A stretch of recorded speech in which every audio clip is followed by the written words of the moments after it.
Looks like the gang's all here! Yep, all ready. How about you two? Green and good to go? Paimon's ready!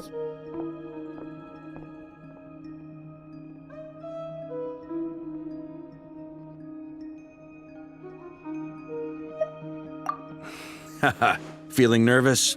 Don't blame you. We're all a little out of our depth with this one. Okay, so, some time ago, Columbina was ambushed by the Doctor. It all happened pretty fast, and the last thing you saw was her vanishing into the moon's reflection. Yes, though at the time, all that the rest of us saw was the Doctor using some kind of power. The next moment, Columbina had disappeared, and you were falling into the sea. We have to get Columbina back. And whatever the Doctor's plan is in seizing the Three Moons Authority, we have to stop him before he succeeds. The Frost Moon Scions consider it our duty to rescue the Moon Goddess. I wasn't expecting so many others to come to our aid. So I want you to know that you have our utmost gratitude. Great. Well, first things first. Wait. Someone's here. We heard your footsteps. Although... You've been here for a while now. I take it you followed the Traveler, but I don't sense any ill intent in you. Come on.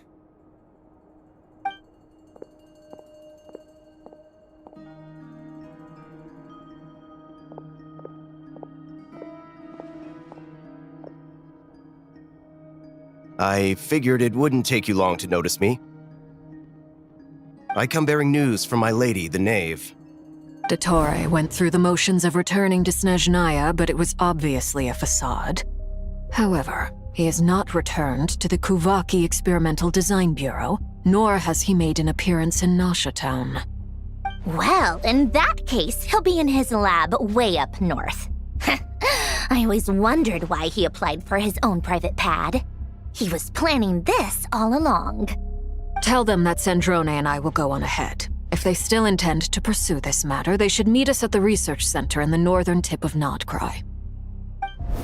Nice of Columbina's two best friends to think of us. We appreciate the heads up. Our sincere thanks to the Fatui for your aid. Lady Damselette may have left our organization, but at least some of her colleagues remain genuinely concerned for her well-being. Not to mention that the Doctor's increasingly cryptic conduct gives us great cause for alarm. We have crossed swords many times before, but it's not personal. We're just on different sides. We don't lack humanity. And so, as fellow friends of Lady Damselette, it's only right that you should be in the know about this. Arlecchino's situational awareness has saved us a lot of trouble. I'll leave the map here with you. If you do decide to head to the research center, please proceed with caution. And remember, at least while you're in nod-krai, Lady Arlecchino's subordinates are your comrades if you want them to be. This is very accommodating of you. We can't thank you enough. Just doing my duty. I shall take my leave now. If you need us, you'll find us at the Experimental Design Bureau.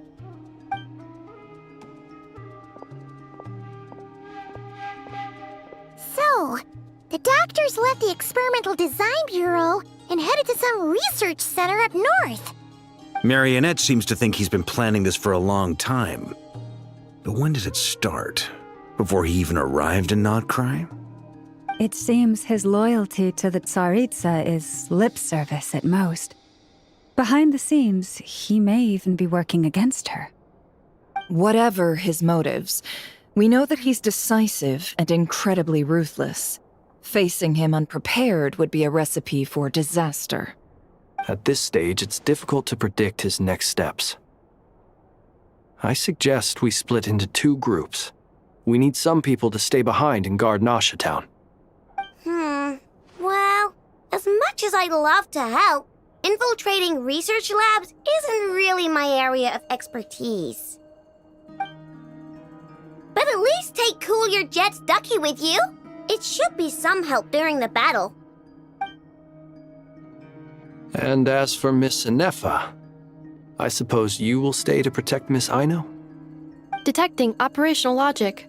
Protect Aino. Priority. High. Just in case, Servarka, I think it would be best if you stayed behind as well. You can leave the research center to us. I mean, I would have said the Knight of Berea should probably be out on the front line, but okay, fine. Leave Nasha Town to me. Be careful out there, okay? If things get out of hand, fall back right away. Yehoda will be on hand to assist you. In my absence, she can handle any intel gathering work. You got it, boss. You guys make sure to get back here in one piece, all right? We will. Things are moving fast. We'd better head off soon if we hope to keep pace.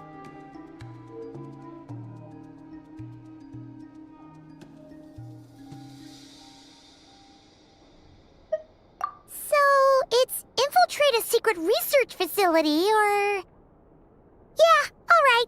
Paimon will help out here instead. Sounds like it's gonna be a pretty intense fight. We all have to bring our A game here. So, anything you need to wrap up before we leave?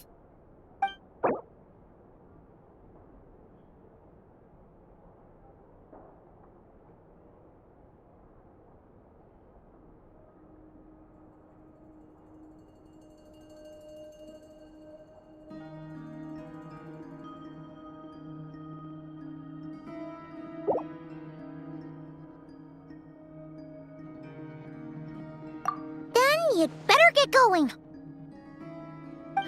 Very well.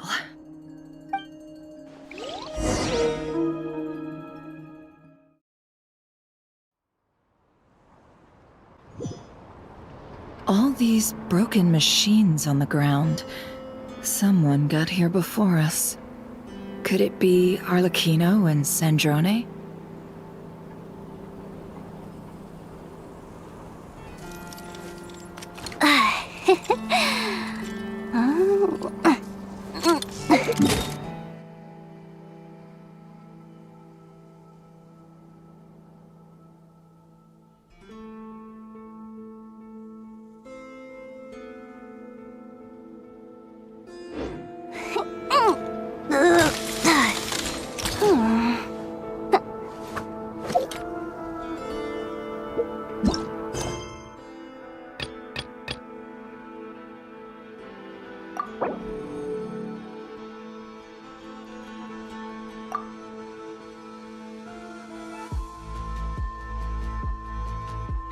All these broken machines on the ground.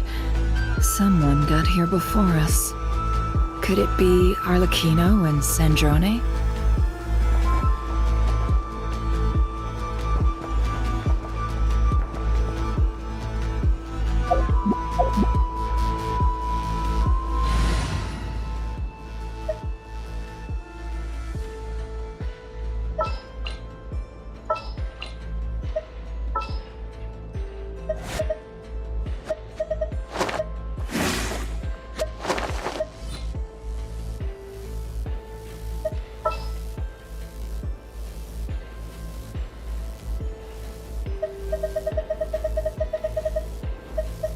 I will follow where you lead.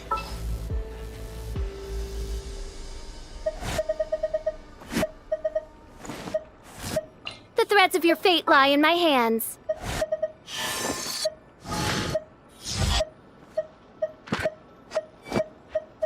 Got work for me.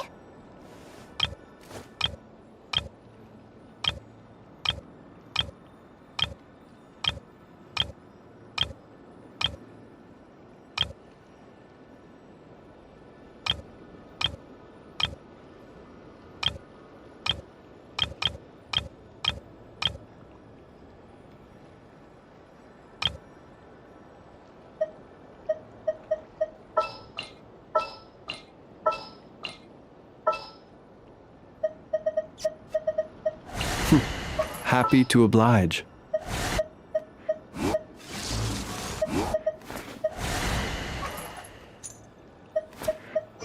Just what will we come across this time?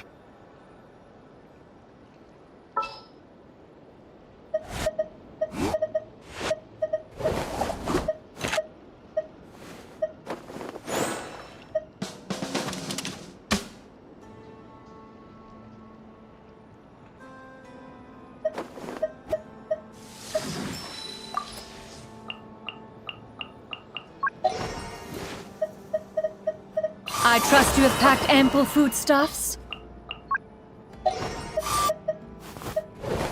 Got work for me?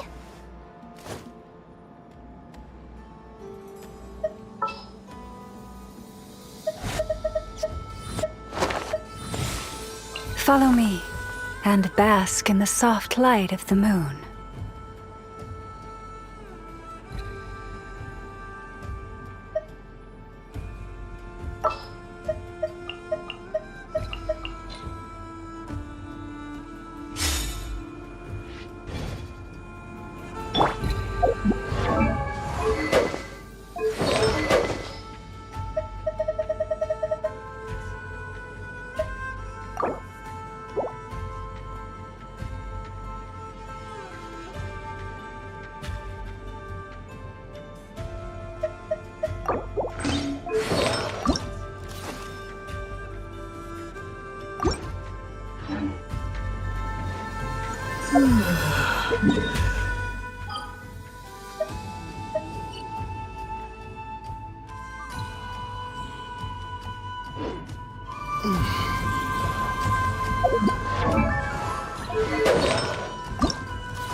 That's quite a welcome party.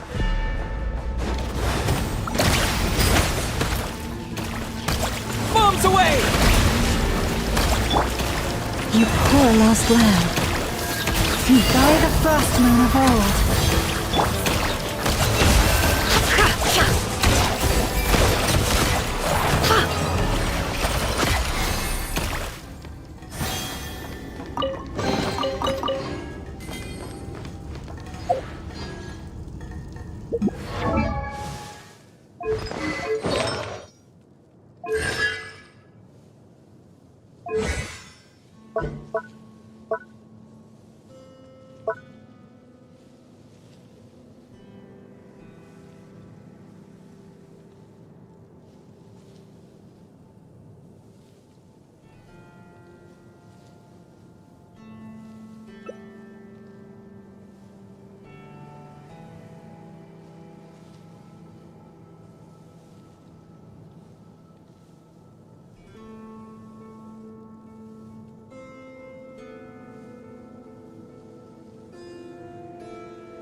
Be silent. Observe.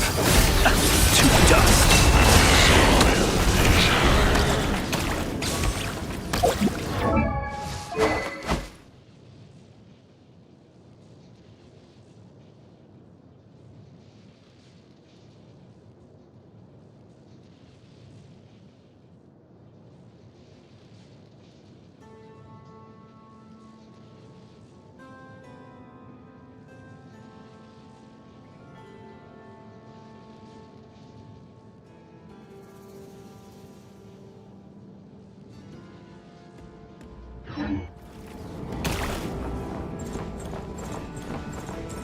Get back!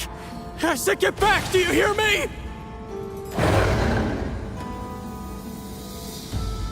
Why isn't it working? No! Don't come any closer! Don't!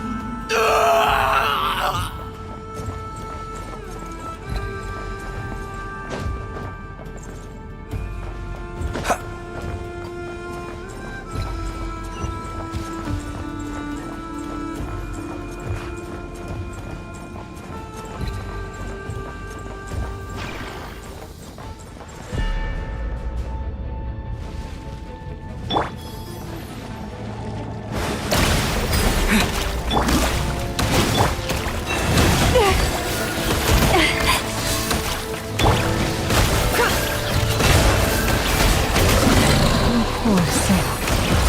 May your spirits find peace. Grab that key on the ground. We'll probably need it at some point.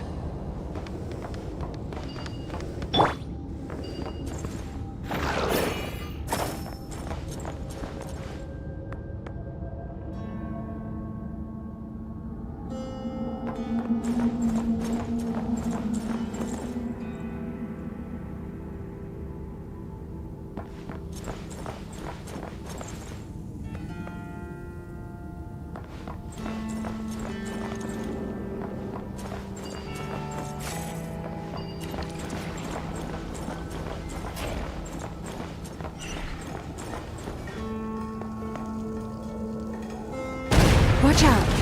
Ugh, there's no way through. Let's go around.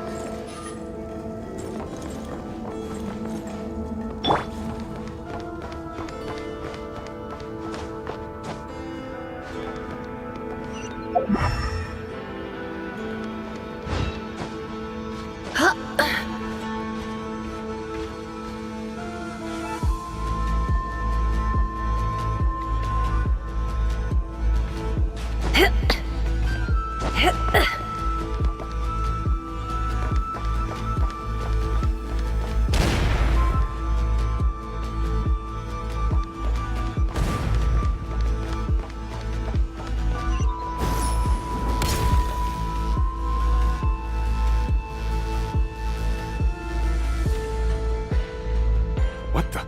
Trespassers? Here? What's wrong with you people?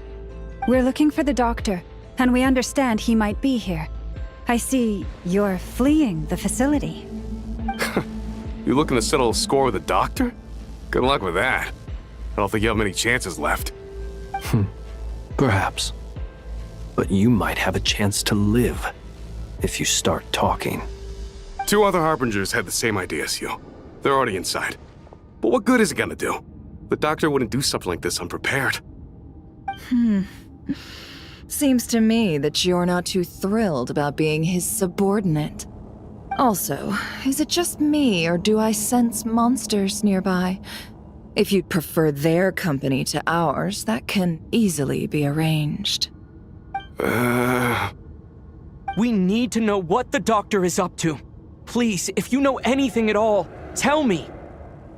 This is about more than us versus the doctor. His actions could have consequences for all of nod-krai, and perhaps even your homeland, Snezhnaya.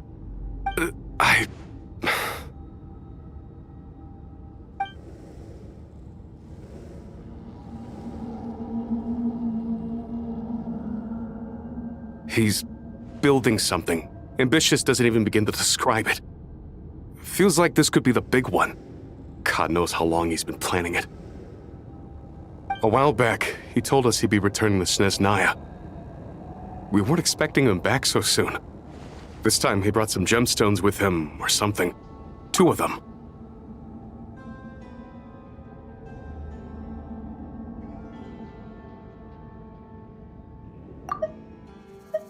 He's building something. Ambitious doesn't even begin to describe it. Feels like this could be the big one. God knows how long he's been planning it. The moon marrow spheres. He stole them from their rightful owner, Columbina. Oh, Lady Damselette? Last I heard, she left the Fatui. Before she went, she told us she'd finish what Her Majesty asked of her, and wished to focus on some personal matters. I remember thinking that leaving us might not be the best choice. I mean, I always looked up to the captain the most, and... Back when this all started, the higher-ups dispatched 3 units to nod-krai to execute their plan. They were led by the Doctor, Marionette, and the Damselette, respectively. I was a part of the Damselette's unit to begin with. She never really interacted with us much. In fact, she seemed sort of detached from everything. Not because she was distracted, just felt like she was indifferent to the world around her. Like she had no stake in anything that happened. She always seemed like she was staring off into the distance. Almost as if she didn't see anything worth living for in the present, so she had to look further afield. That's right. She always used to stare up at the sky. The Doctor used to stand nearby and watch her.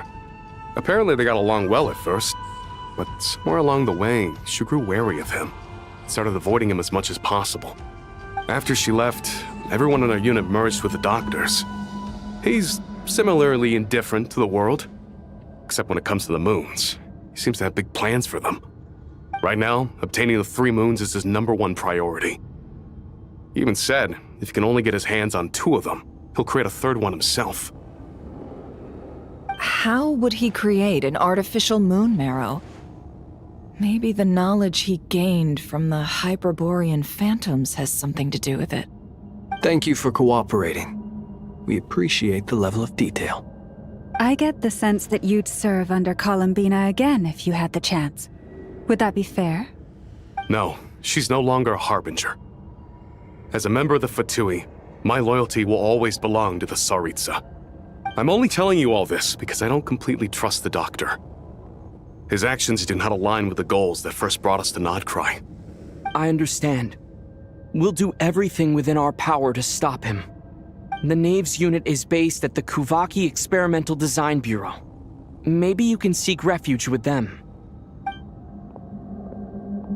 Well, now we know what's going on here. Artificial moon marrow. He's likely well on the way to completing it. Dottore's technological capabilities are far more advanced than I thought. I fear this could get ugly. Everyone, prepare yourselves.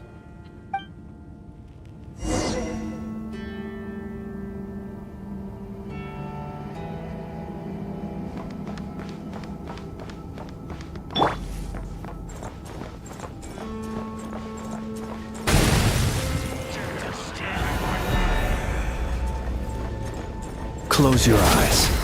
Be silent. Night falls.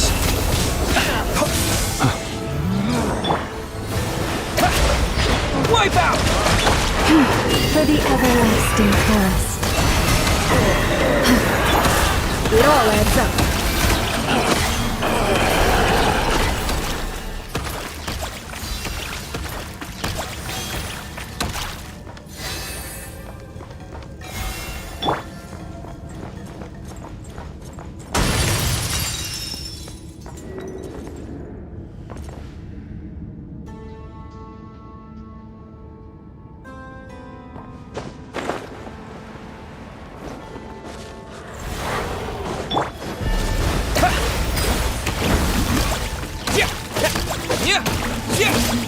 Close your eyes. The long sleep beckons.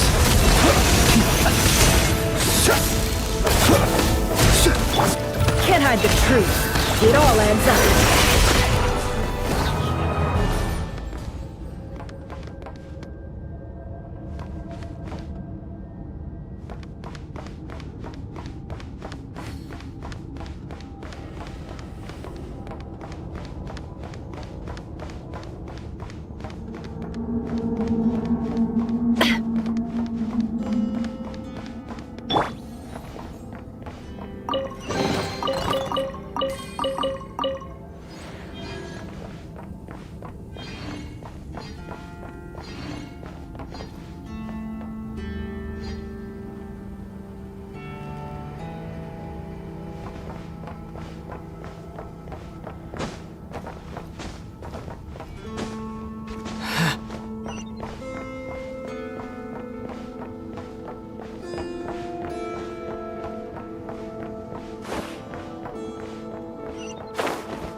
Welcome, one and all.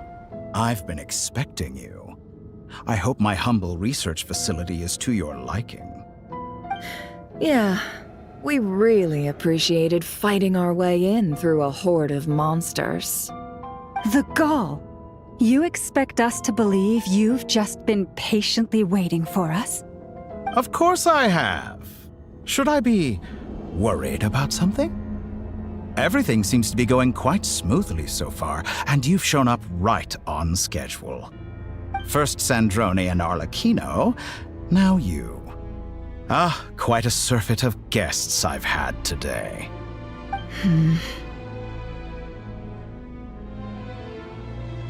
If you were looking for them, I should probably mention that Arlecchino disappeared as soon as she entered the facility. As for Sandrone, why, she stood right here only moments ago demanding answers from me at the top of her voice. Hardly out of character. She never was one for basic courtesy. But I have to admit, I was a little surprised to see her showing concern for someone besides herself. Does everyone you associate with undergo such a change in temperament? Speaking as a researcher, I have to say, it is not a change for the better. It threatens one's ability to remain objective.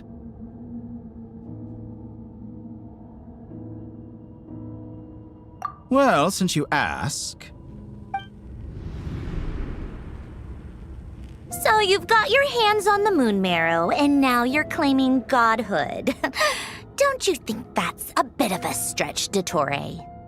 I must protest what you are insinuating with that phrase, claiming godhood. I am not claiming anything. I am stating a fact. You're a researcher. I'm sure you appreciate the distinction between the two. Huh? Wait, you really think you're all that? You'll excuse me if I'm not being a polite little lady for you. We're colleagues. We both know what kind of person you are. By the same token, I knew you'd respond along those lines. You and I both understand that facts speak louder than words. To that end, I've had my people send you a small gift. It should go some way toward helping you understand my present position. What gift?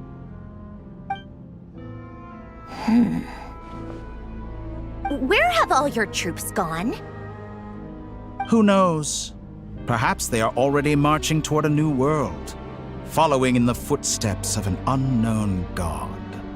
As vulgar and arrogant as you may be, dear Sandrone, I have no intention of taking out my displeasure on your subordinates. They will enjoy equal rights to my own. You sent your people to the Experimental Design Bureau? That's a Tsaritsa's property. Yes, and I am very mindful of Her Majesty's instructions. But you know full well that they do not conflict with my present goals. In which case, all I'm doing is conducting another one of my experiments. Is there a problem with that? Now then, you have a judgment call to make. Am I simply lying to stall you? Or is it possible that every word I am saying is the truth? In which case, your subordinates really are in danger. So now you've turned on fellow Fatui soldiers. You're completely insane. I have set a new rule for myself. Each person gets one chance. Naturally, that includes you, Sandrone. If you wish to leave, I won't stop you. We are colleagues, after all. Scumbag!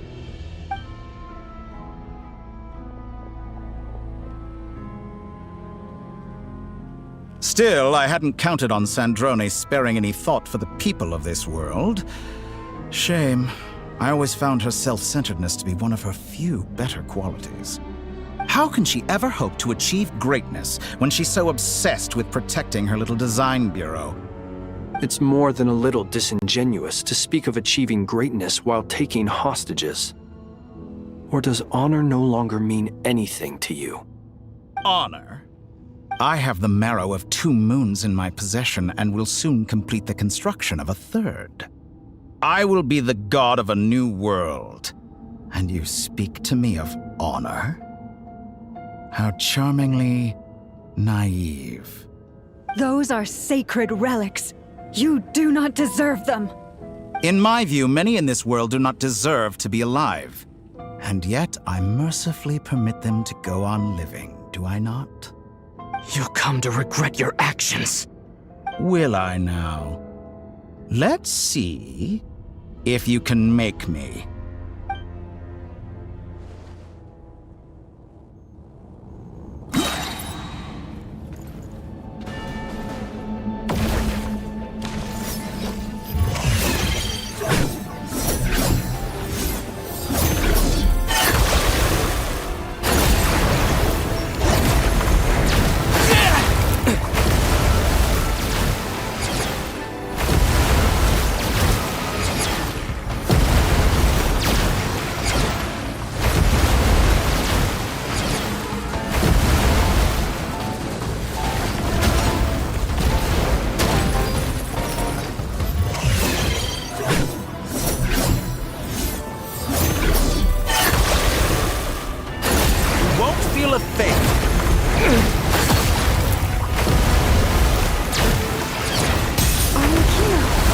Thanks for the assistance.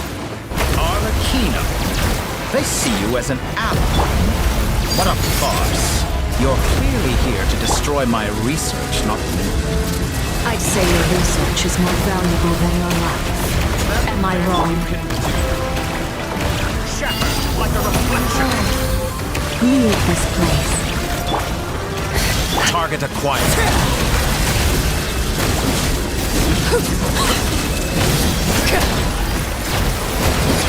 How's this? No more lies.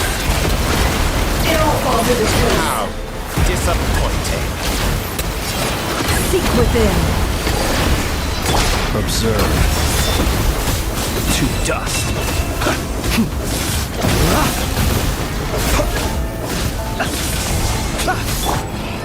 Water jet! Your actions betray your fear of me.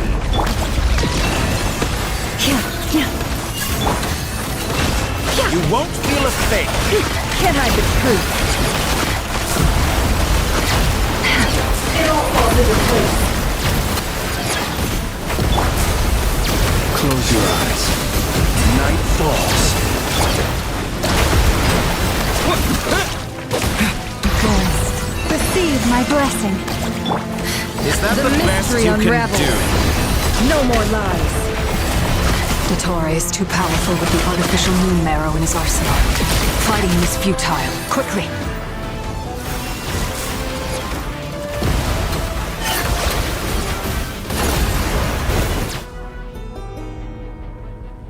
Let's go. I've always thought it is wiser to flee than surrender.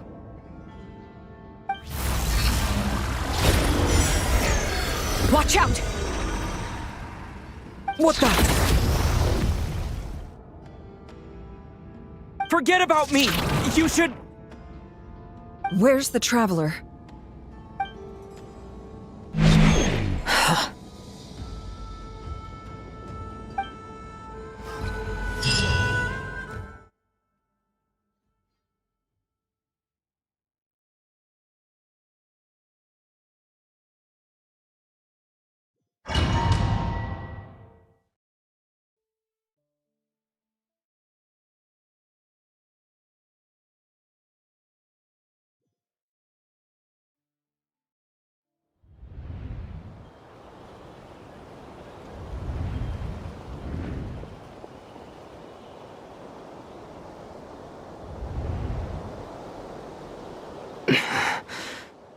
What just happened? Nasha Town? How did I get here? Strange. I remember being trapped by Dottore during the battle. And now all of a sudden, I'm here. Something weird is going on. I guess I'll start by exploring the area. Traveler? What brings you here at this hour?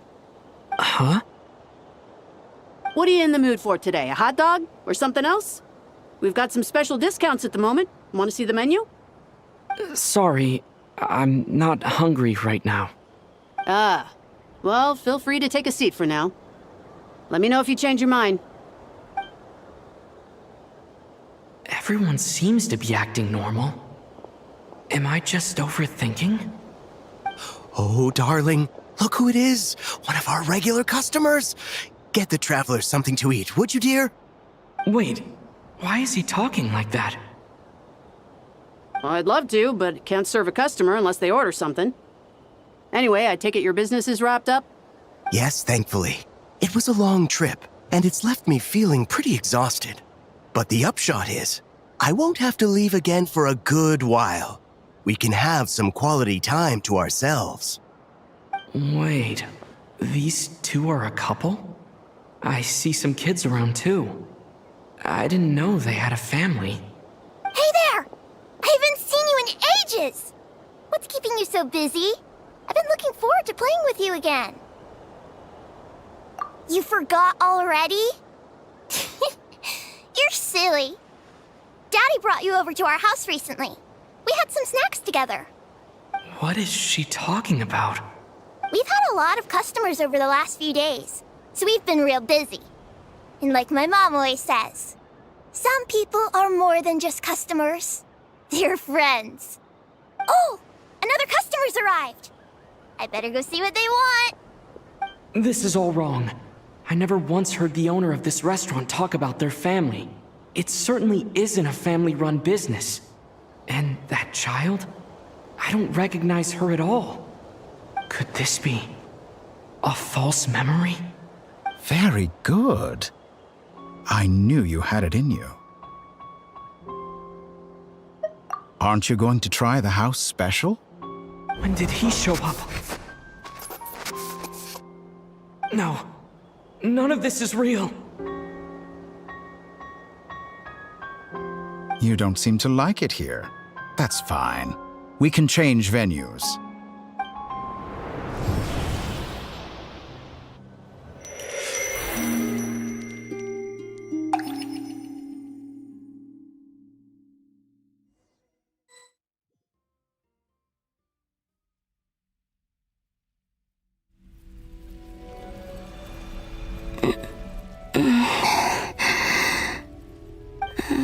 I'm still alive.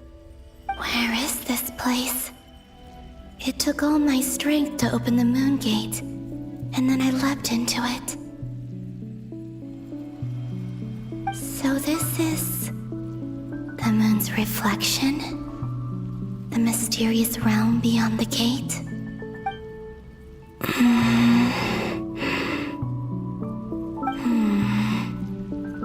I can't sense anything. I guess I could try opening the gate once more.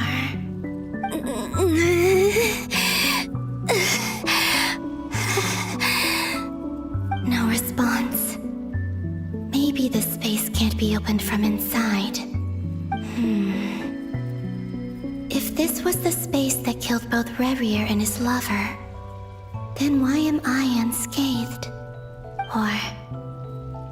no, I'm not unscathed. Even the air here feels frozen in place. There is nothing here with which I can restore my power. I should conserve my strength and proceed with caution.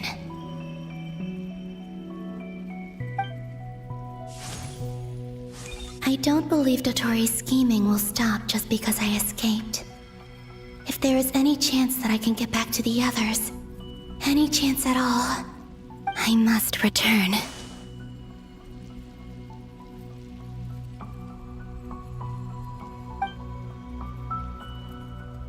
Emptiness, silence. What is this place? Or maybe the real question is, what is it for? What's this? Looks like it responds to my power.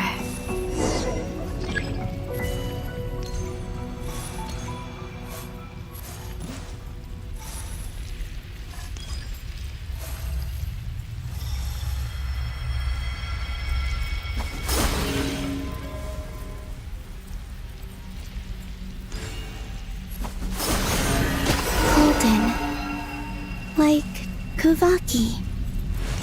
Is it some sort of guide? And why does it feel so familiar? I might as well follow it.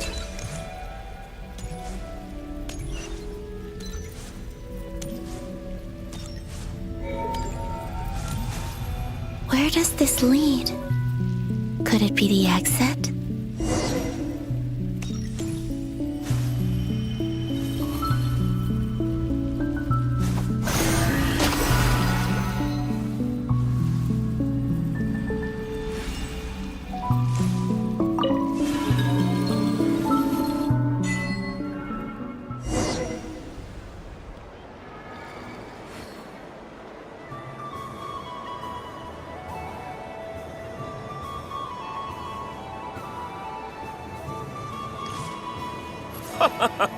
Welcome home, Moon Goddess.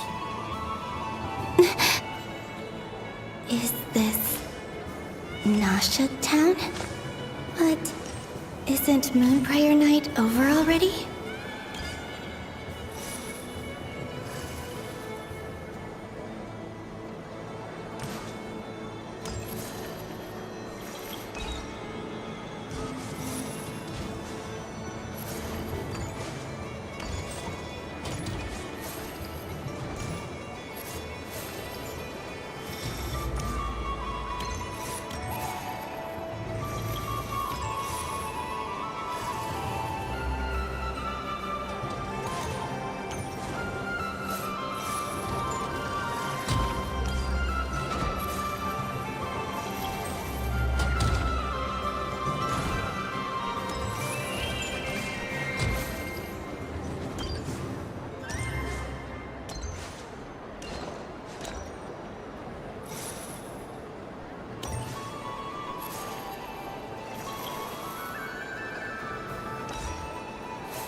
Goodbye for now, Columbina.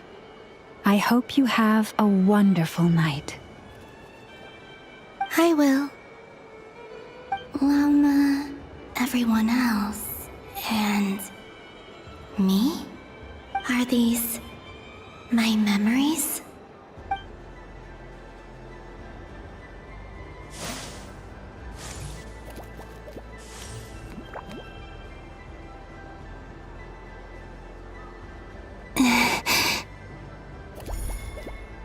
I can't touch them. It's as if we're separated by some impenetrable power.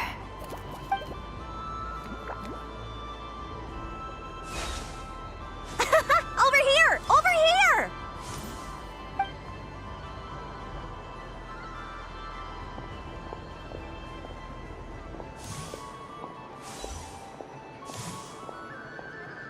But the people in these memories pass right through me. Just like when I disappeared. If only I had known what would come to pass after that. Even so, I should still take a look around. Just being back here. It gives me the strength to keep going.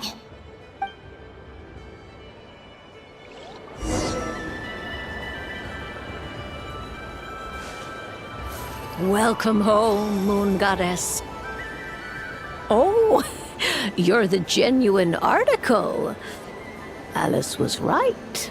This Moon Prayer Night was worth watching after all. Oh, yes. That was the fortune-telling stall run by Barbaloth from the Hexen Circle.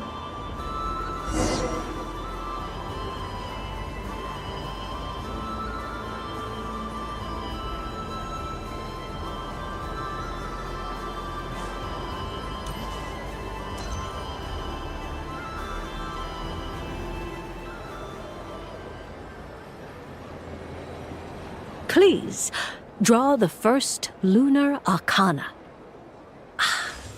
This represents destiny and is the foundation for the divination as a whole.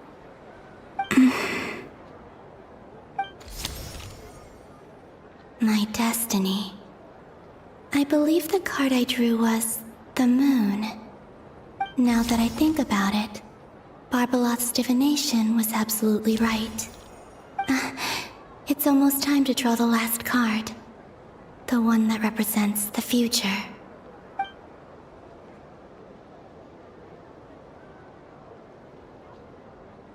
That was the card that popped out on its own.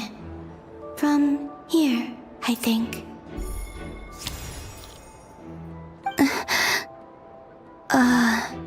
Kuvaki Pulse? What? Fascinating. I've never encountered this before in my role as a diviner. What's going on? Did that card leave the deck because of my influence? All I did was try to touch it, and then...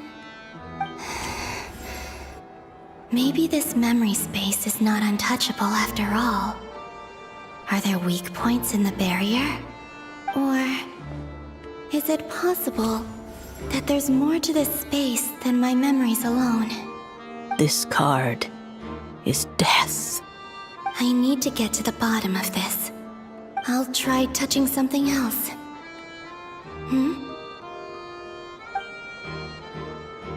Is this the wind? No, it's gravity. It's pulling me outwards. No, Traveler!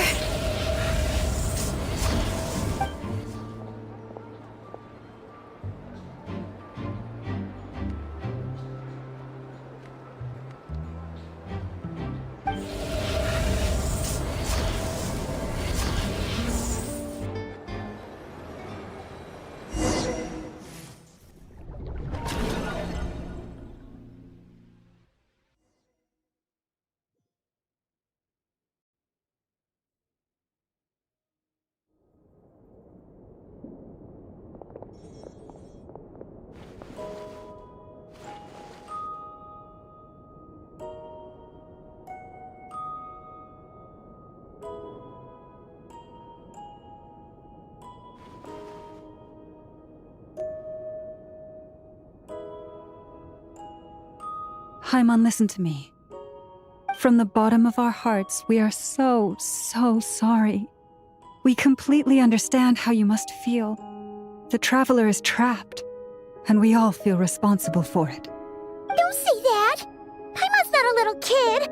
You didn't leave him behind on purpose! There was nothing you could do! But... He's all alone in there! What if something happens to him? What are we gonna do then? We've barely spent any time apart since we met. Is he gonna... die? We must find a way to rescue him. We were all involved in the operation where he was captured, and we do not abandon our comrades. That being said, it won't be easy. Through conversation with the others on our return, we've arrived at a basic idea of what we're up against. Dottore's lab has clearly been in operation for a lot longer than we realized. We found many monster samples stored there. In all likelihood, they were materials he used to research his latest technology. We also know that through his contact with the phantoms of Hyperborea, he gained knowledge about the moons and certain Hyperborean technologies. Using this knowledge, he then fashioned an artificial moon marrow to serve as a replacement for the frost moon beyond the sky. Unlike Columbina, Dottore is not being rejected by Teyvat. And even with 2 of the 3 moon marrows, his power far exceeds all of ours combined. Once his 3rd moon marrow is complete, Dottore will have completely seized the authority of the 3 moons. Teyvat's most primordial powers will then be in his grasp. Does that mean... I'm afraid so. No one could have predicted this level of insanity, not even from Dottore. And unfortunately, his insanity is coupled with an intellect and ambition that not even his peers in the Fatui can match. This is dire. Sounds like the world is done for. The 3 moons' authority can influence the very fabric of time and space. I dare not imagine what a monster like him would do with that kind of power. The trouble's already begun, I'm afraid. On our way back, we discovered that part of nod-krai is being enveloped by an unknown energy. We cannot ascertain what is happening inside. I'm convinced this is Dottoro's doing. Not that there's any way to prove it. The issue is, we have no idea what his intentions are. The only thing more frustrating than facing down evil is knowing that it will surely come, but not knowing when. The Doctor is guilty of numerous crimes at Mondstadt as well. One of our knights, well, former knights, his father was murdered by Dottore. His ideology and methodology are a danger to everything in his path, from individuals to entire nations. He does not feel guilt, even when he acts against his own people. His ideology and methodology are a danger to everything in his path, from individuals to entire nations. He does not feel guilt, even when he acts against his own people.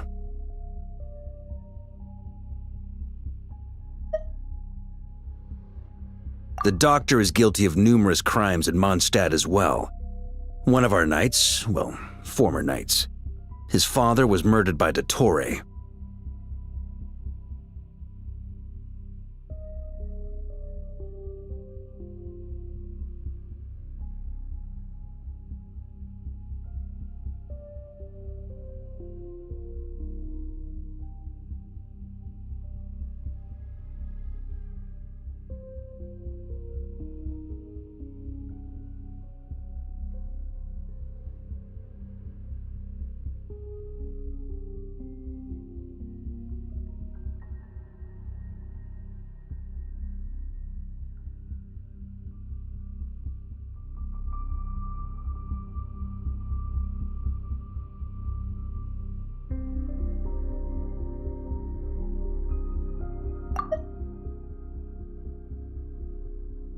He doesn't see them as his own people, that's why. People like him see everyone else as beneath them. Right. He views other people only in terms of how they can benefit him. That's the basis of all his social connections. Granted, he's hardly the only harbinger to pursue their own interests, we all do, and Her Majesty is gracious enough to permit it. Still, her mercy has its limits. Dottore's actions have gone beyond even what the Fatui could have imagined. Usurping divine authority to become a god. For a servant of the Tsaritsa, that goes beyond being disloyal. It's treason of the highest order. We can't expect him to heed the Tsaritsa's will once he gains the Three Moons' authority. Even we harbingers consider him the most self-interested among us. Poor Traveler. Of all the people to get caught by... We have to go save him right now! Please! We gotta find a way! Paimon, I promise you, we are with you all the way. I get how you feel. I do. But it's gonna take more than strong emotions to take down an enemy like Dottore. What we need now is more information. Right. We can't even guarantee he's still at his research center. Before we can think about mounting a rescue operation, we need to confirm the Traveler's location. I'll find a way. Paimon knows, but... She's so scared. If anything happens to the Traveler... He might be the strongest person Paimon knows, but he's still human. He feels pain and bleeds just like anyone else. Then think things through before you stick your neck out. Unless you want to lose your head. Sandrone. Miss Sandrone, you're okay? Put the stuff over there, and be gentle with it. Am I okay? As you can see, I've had to move my whole livelihood out of the Experimental Design Bureau. It's been swallowed up by Dottore's energy field. If I'd left it any longer, I probably would have gotten stuck there. Ugh, Dottore always goes a little loco when he finds a shiny new toy. Not that he'd ever admit that. But this time, he's gone full psycho.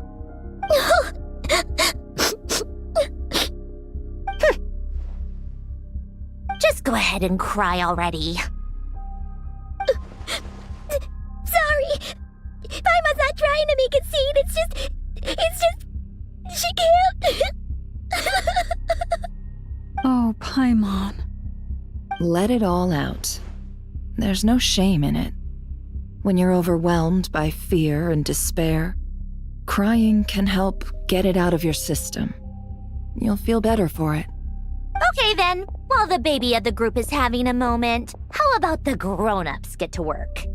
Give me your hand. You've made a discovery? Polonia, scan.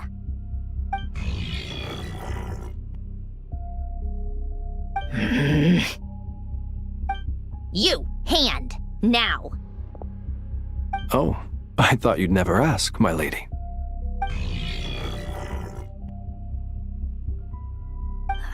Curses! You're next, then you.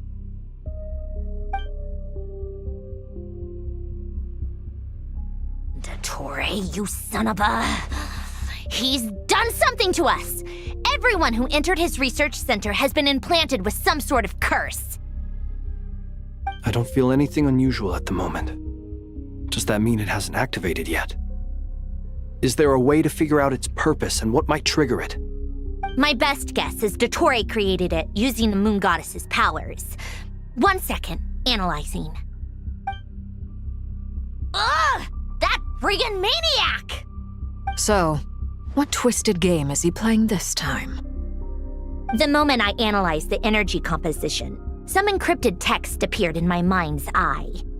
And when I deciphered it according to the Fatui standard encryption protocol, I got the following message. Feel free to run, or you will perish in nod-krai. He's mocking us. Yup, he loves to toy with people. Only in this case, there might be more to it. But I didn't detect any murderous intent or malice either in the message or the curse's energy. As if this is him at his least malicious. Or perhaps all people are cowards in his eyes. Maybe he thinks the threat alone will be effective. What a despicable person. And he has the Traveler in his grasp. If I may, as unhinged as Dottore may be, he has always exercised great patience with the objects of his interest. I remember a comment he made when we first arrived in nod-krai. He said, "This world is, on the whole, an exceedingly dull place. But at least there are a few intriguing features, such as the gods, or the Traveler. Presumably, they interest him because they're unknown quantities. He wants to understand as much as he can about them." Agreed. The Traveler is Teyvat's fourth descender. All Harbingers are aware of this. Since Dottore took such pains to capture the Traveler, he is unlikely to kill him right away. Okay, but we still have to do that rescue operation. Of course. I also think we need to read between the lines with Dottore's message. If he's encouraging us to run, that means we mustn't leave nod-krai under any circumstances. My guess is, his curse will only trigger if we leave.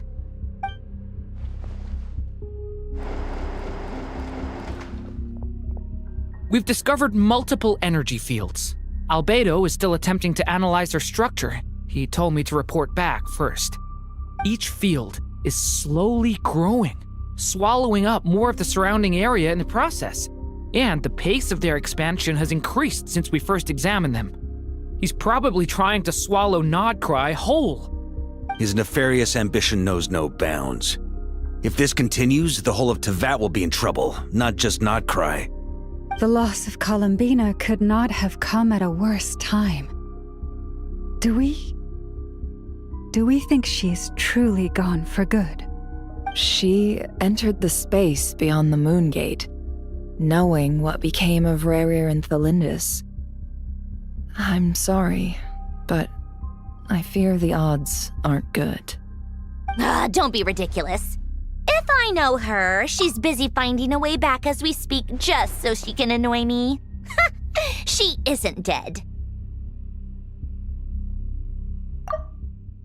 She entered the space beyond the Moon Gate, knowing what became of Rerir and Thelindis. I'm sorry, but I fear the odds aren't good.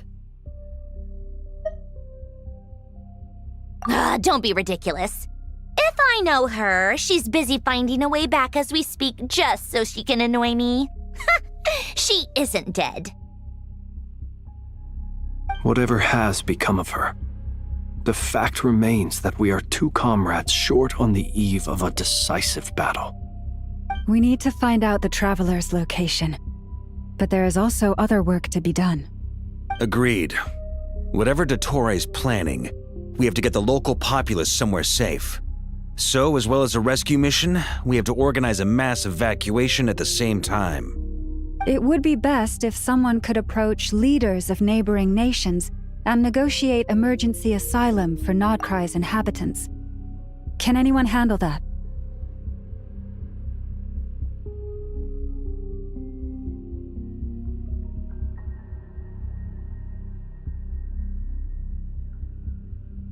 Snezhnaya is one option.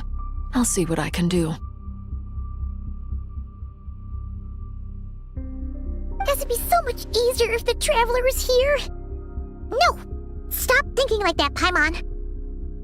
Paimon will join you. She's pretty well connected thanks to the Traveler. Maybe it'll come in handy. Either way, that's what the Traveler would do if he was here.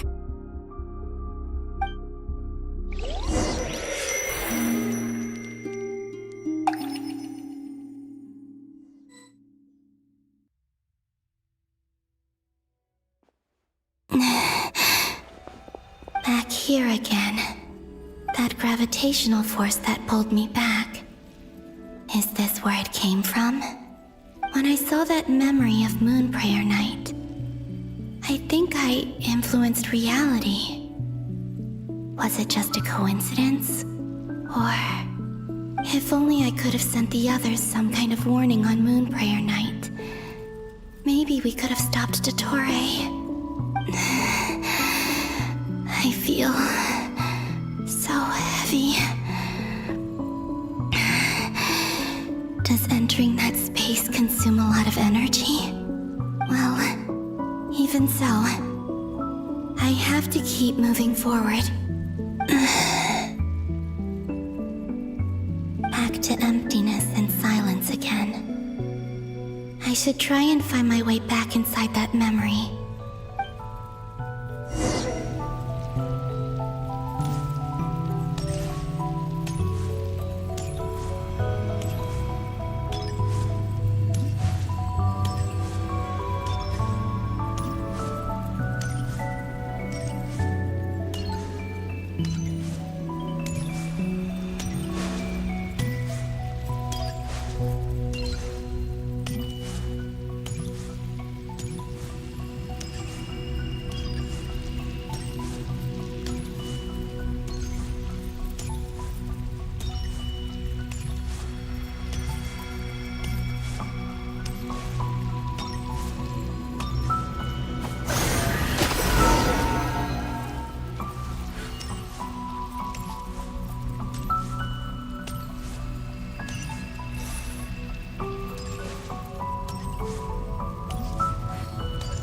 Entrance from last time isn't showing up. What am I missing? Looks like I need to gather these scattered fragments.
It worked.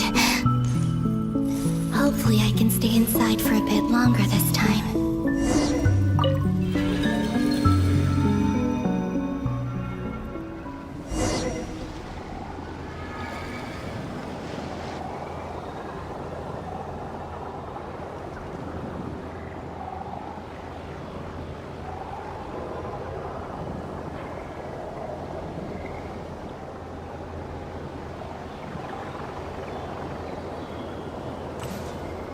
Ad Astra Abyssosque. Welcome to the Adventurers Guild.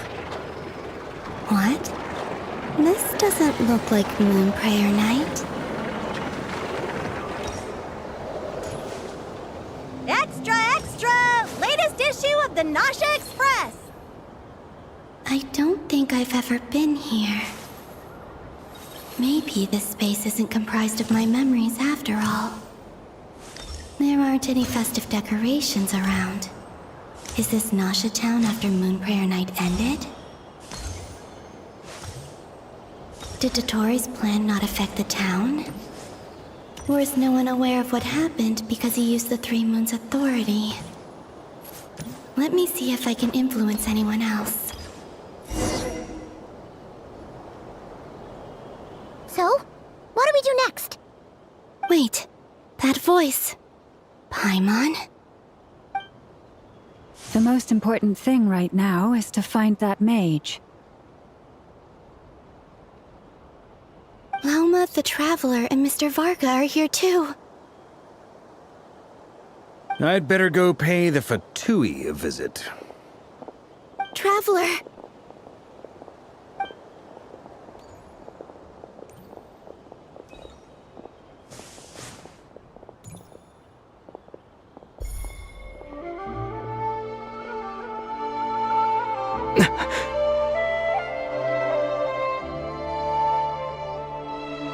Columbina? I made contact. It's me, Columbina.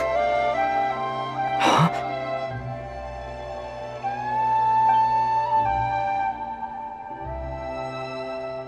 Traveler? Let's go! This is no time to be spacing out!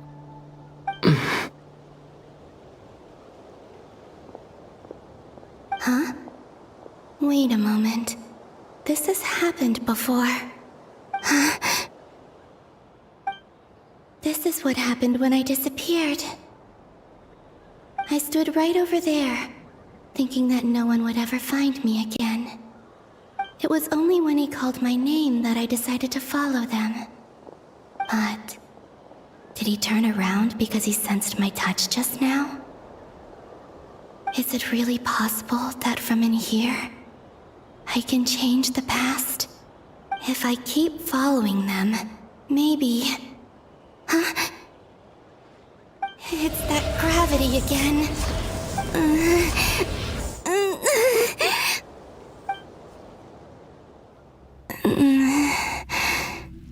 Every time I influence reality within that space, this force intervenes and pulls me back. It's as if it's trying to stop me from leaving.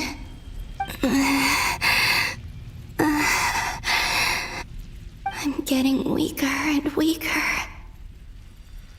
I'll just have to try another approach next time. Come on, Columbina. Keep going. You have to tell everyone what happened.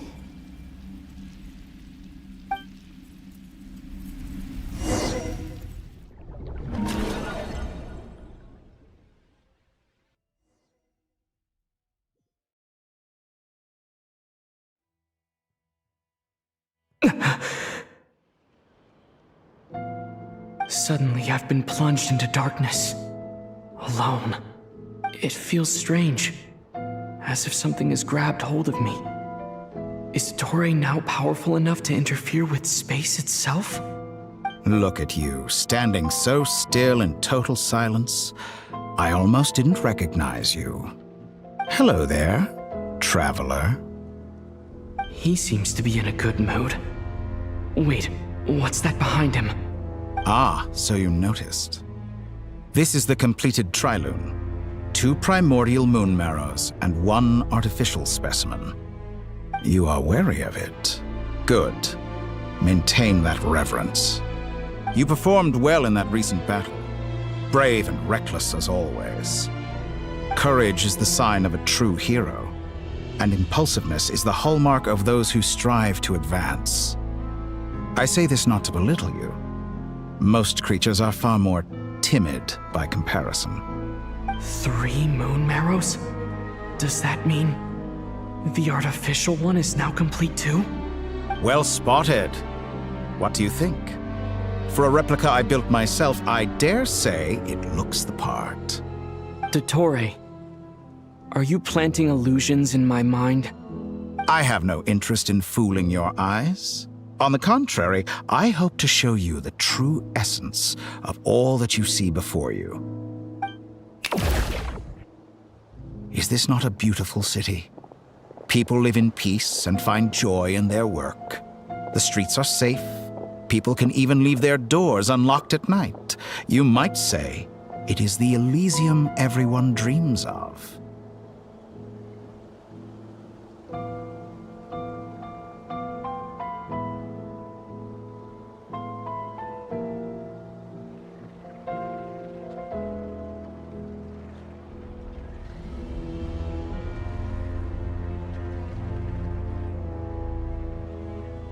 All available data indicates your values and worldview conform with the mainstream. This kind of society should be quite to your taste. False beauty is deceitful. Lies are to no one's taste. I wonder, is it your moral standards that are too high, or your expectations of reality? Answer me this. If someone existed in a sweet dream from the moment they were born, a dream in which they never once felt pain, which do you think they would consider superior? The dream or the reality?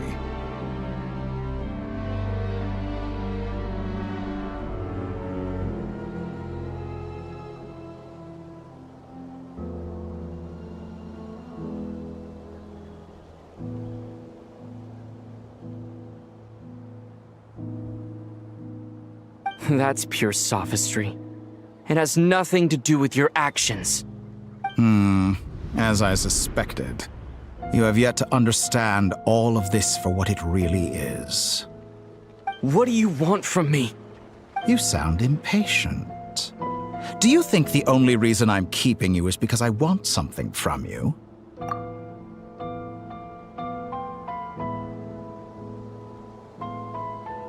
If it's not, then why haven't you killed me yet? No one can stop you if you're as powerful as a god.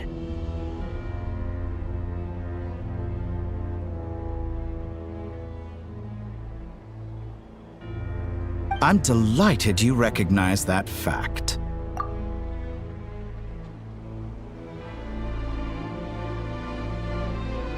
I believe we last squared off in Sumeru. Ah, the memories. How time flies. You and I have both grown. I'm not surprised that Arlecchino and Sandrone worked with you. You've always a way of slowly but surely ingratiating yourself with all levels of society. People laud you as a hero, but I suspect there's more to it than that. Oh, but to be clear, I don't say that to flatter you. Do you always give your opponent an appraisal before you deal the final blow? Call it a long-time habit. I'm a researcher, and one of my duties is to give an objective assessment of my subjects.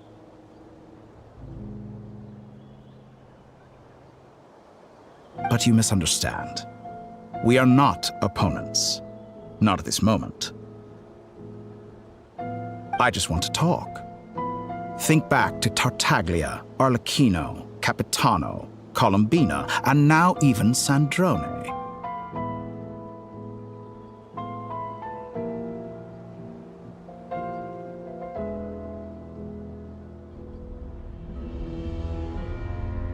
You've worked with each of them in the past. I believe you can work with me as well. What makes you so sure?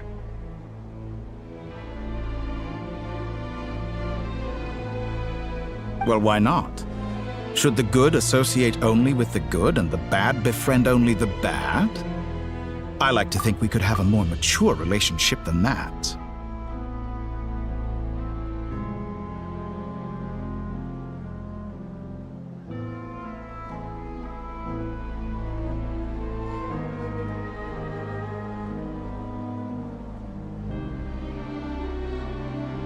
Surely you don't think all your relationships are grounded in friendship or shared ideals?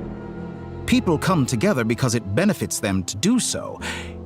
If you think of the people you admire, you must surely admit that they have provided some benefit to you.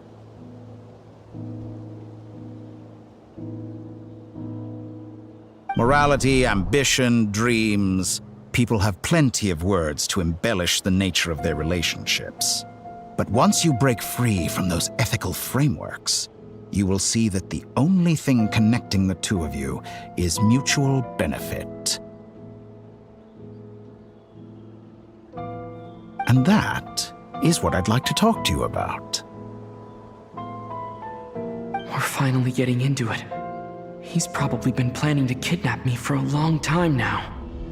But for what exactly?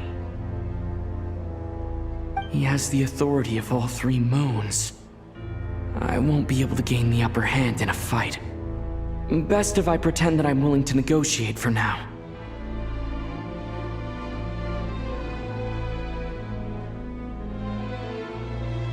You say you're a god, but you also speak of mutual benefit. What could a god want that the three moons cannot provide?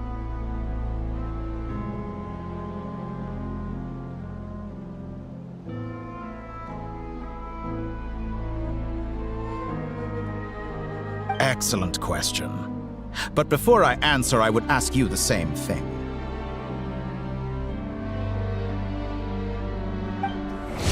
Gaining Columbina's allegiance was a rare and extraordinary feat.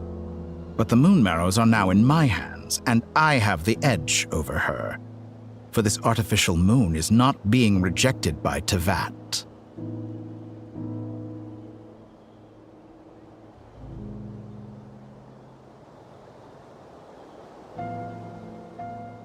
Her identity and lineage may have been a thing of glory in the old world, but they were also shackles that prevented her from ever integrating into Teyvat. I, on the other hand, you may view me as a thief, but I have overcome that limitation.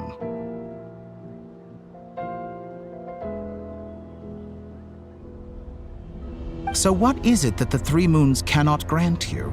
What stops you from negotiating with me to get what you want?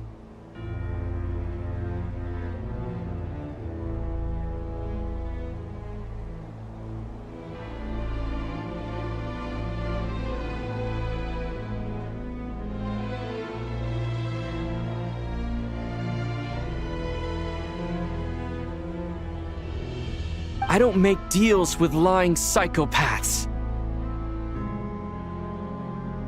That's quite an accusation.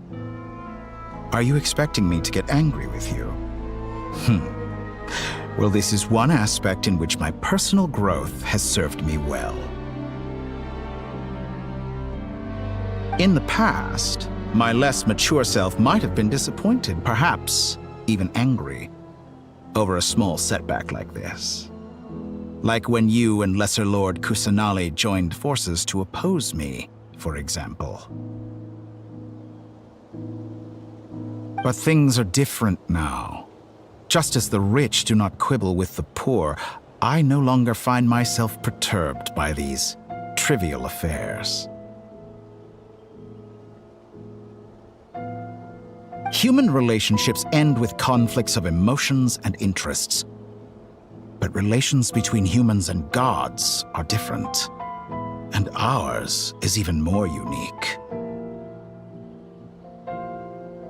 I have ascended to the highest heights and laid claim to unprecedented horizons.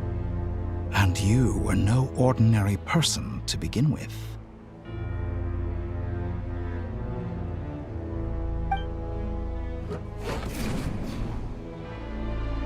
Allow me to show you the world, Descender.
Stand, walk, jump, sit, and lie down. These are the most common of behaviors.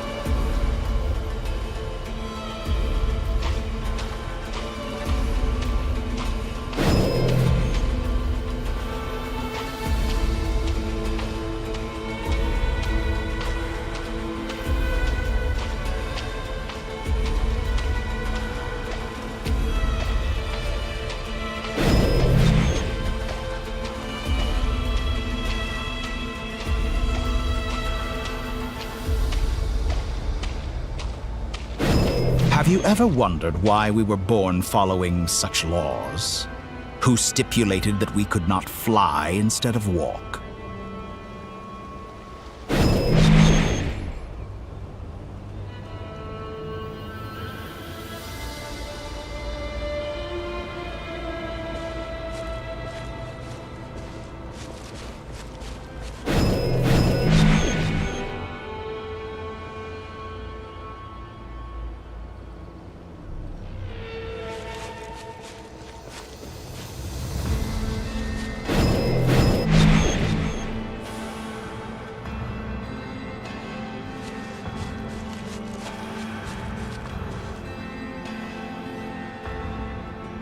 Someone of your talent and experience must surely know of the 4 great rulers who serve the heavenly principles.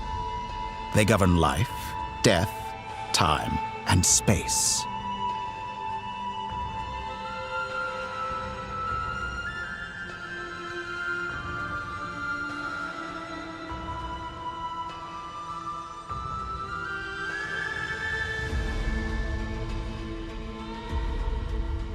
One wounded by a blade will die from blood loss or infection, and one who falls into a lake will drown in agony.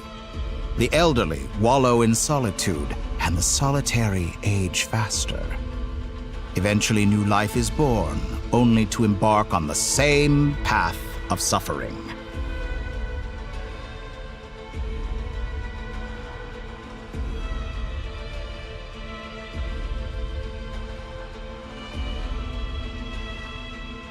These 4 divisions anchor the world and shackle those who live in it. But they themselves transcend its boundaries, squandering the power bestowed by the heavens.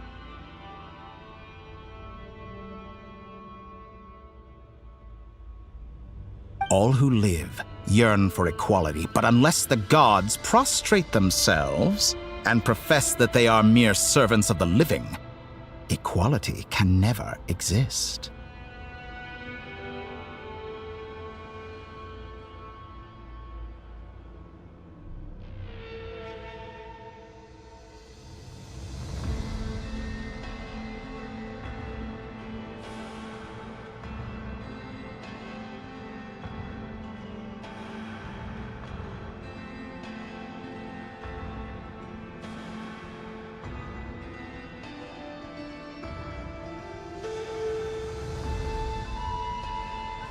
Who makes the rules we must live by? Who has the right to restrict us?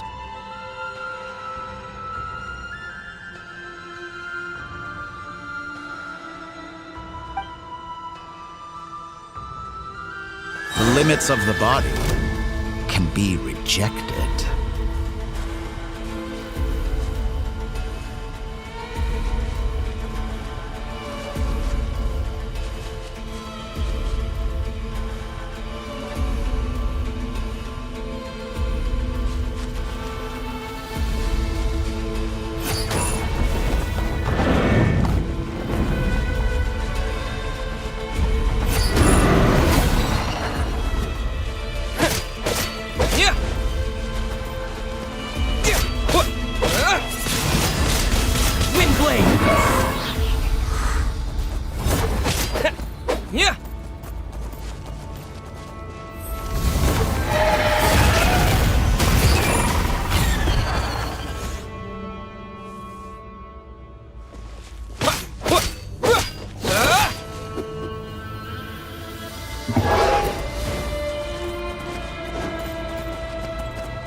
How does it feel to be among those with absolute power?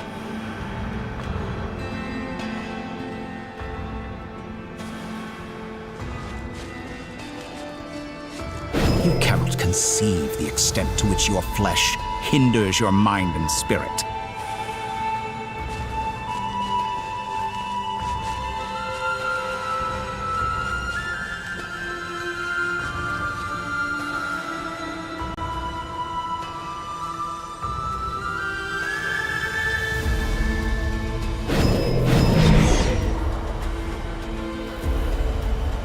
Only by discarding our useless, primitive eyes can we perceive a new world. How narrow-minded we all were in the past. Why should the final answer of the world not be the power that predates those of life, death, time, and space? The power of the Trilune. Through it, I have glimpsed new experimental possibilities. Nature suppressed, authority exiled, souls controlled.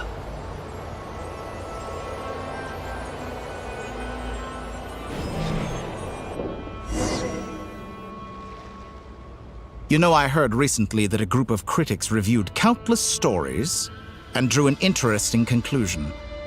They found that it is more often than not the villains who strive tirelessly to push the boundaries of progress. In fact, long before this, someone voiced a similar idea in an academia editorial. I felt a great affinity with this perspective. I have never been afraid to step up and play the role of the villain.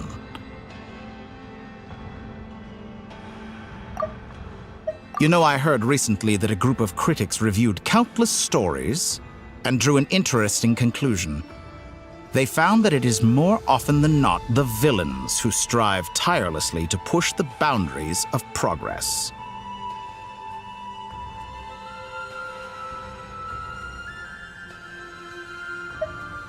In fact, long before this, someone voiced a similar idea in an academia editorial. I felt a great affinity with this perspective. I have never been afraid to step up and play the role of the villain.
Fanatics are trampled down for their transgressions, and those who transcend are rebuked for their audacity.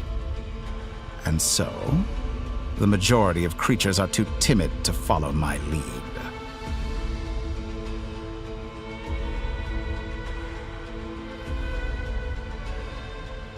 But all sacrifices made during my experiments have been worthwhile, as you can now see. I can offer you something new, something unique, precisely because I am a villain. Think about it. We are eternally bound through mutual interest. Can you truly say you would never turn to malice if it could give you the life you dream of? After all, what value do perfection and purity really have? They are fragile and feeble things, utterly tedious.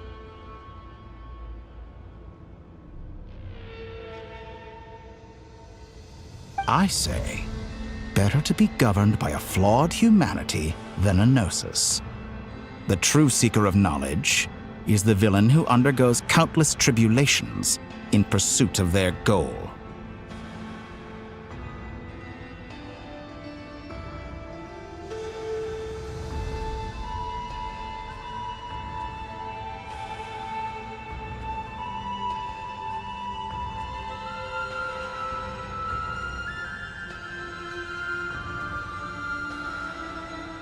I'm sure many people have told you that you're different.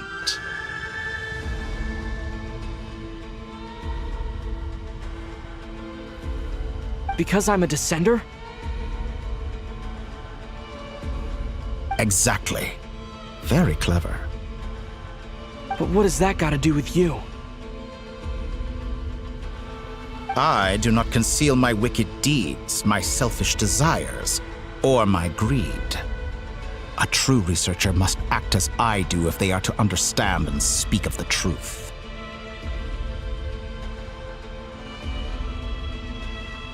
And yet, a knowledge seeker like myself will inevitably grow tired of studying Teyvat beyond a point.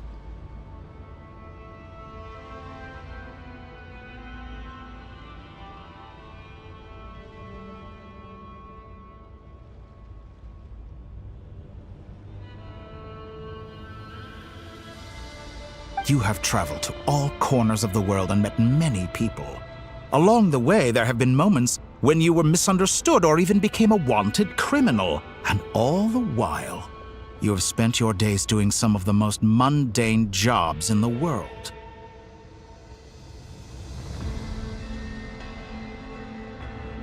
You fight and toil, claim minuscule rewards from my friend Pantalone, then you fight some more, winning some battles and losing others as your search goes on.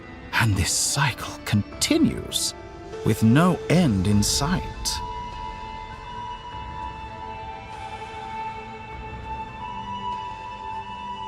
Surely you must sometimes grow weary of being stuck in this same loop day after day.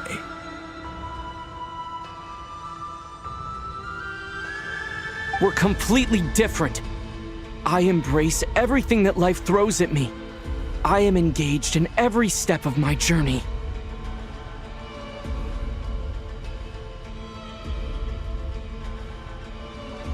How does that make us different? I too embrace what life brings, researching everything that interests me. Think of all the novel things I've managed to create, like the artificial moon marrow. Don't you see? As unique a specimen as she was, even Columbina is not irreplaceable.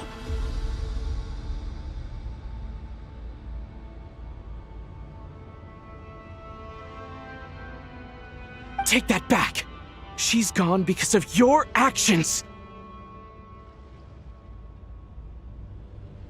I didn't say that to anger you. Though admittedly, I don't see what there is to be angry about. Anything Columbina could do for you, I can do better.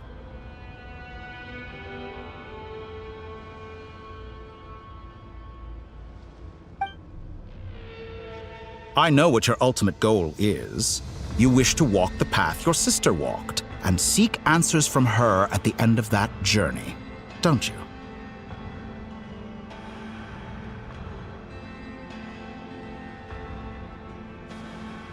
Someone like you could never understand what it feels like to care about another person the way I care about her.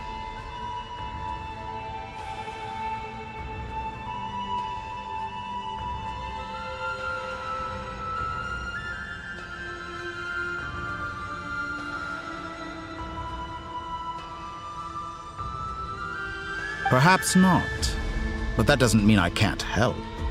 I could find your sister right now, bring her before you, and make her give you the answers you seek.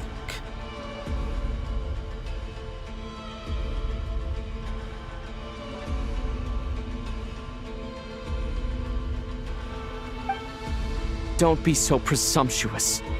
You'll never begin to understand the situation between us.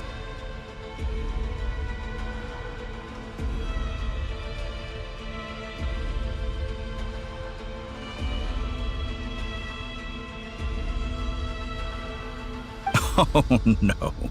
This is no presumption. I'm only offering what I know is possible with the power of the Tri-Lune.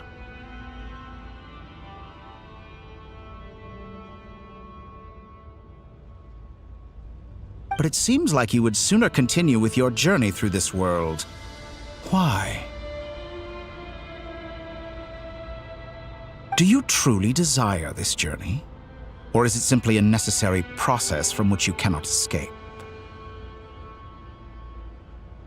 Think of all the time and energy you have spent, everything you've had to endure just to make it this far.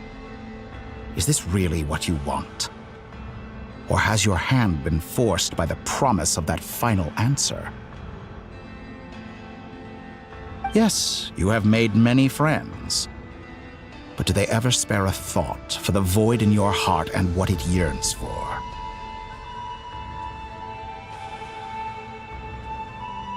What you want is not friends. It is family. But do they know this?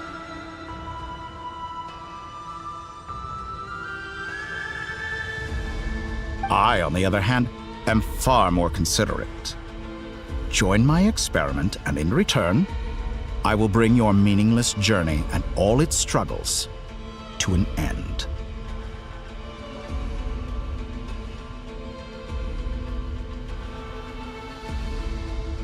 This is a malicious attempt to manipulate me. But at the same time, he's stating some very human truths.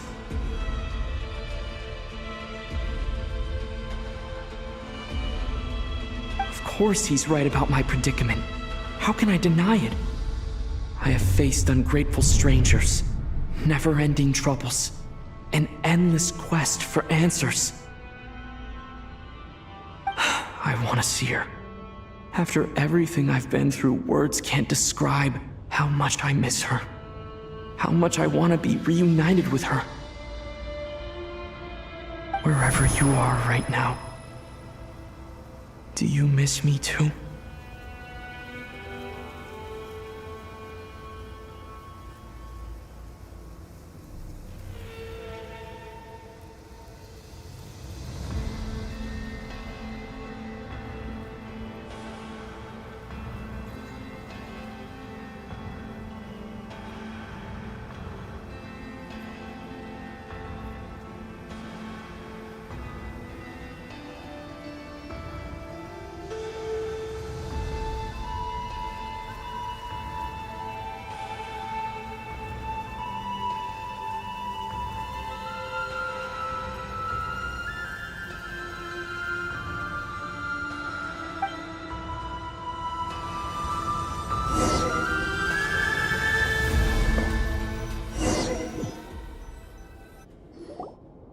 All right, everyone.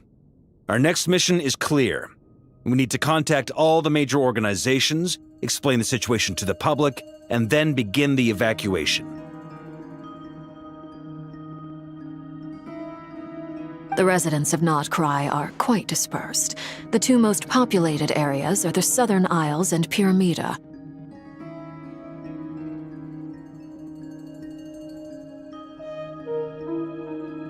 Miss Lauma, I will leave Hisi Island and Nasha Town in your hands. I will liaise with the Fatui and Pyramida. Agreed. We will reach out to Natlan and Snezhnaya. Anyone found north of the Experimental Design Bureau should follow the Fatui to Snezhnaya. As for those dwelling south of that line, I will ask the Voynich Guild to help persuade them to leave. Then I, Mr. Varka, and the Frostmoon Scions will escort them to Natlan. The Voynich Guild has dealings with the Curatorium of Secrets. I will send them a letter vouching for your credibility. Yehoda, you should help Lauma.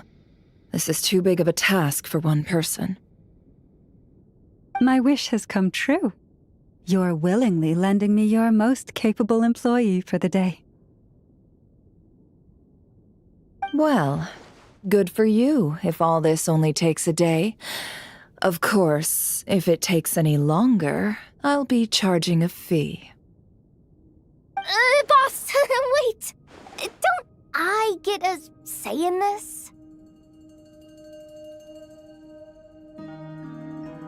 Oh, I'm sorry. Something to add, Yehoda? Well, no one's more important to me than you, boss. And remember how Lauma healed your eyes after that big battle? I think that's worth at least 2 or 3 days' work for the Frostmoon Scions. Are you completely incapable of acting in your own self-interest? Or do you simply devalue your own labor? Are you sure you don't want to come with us?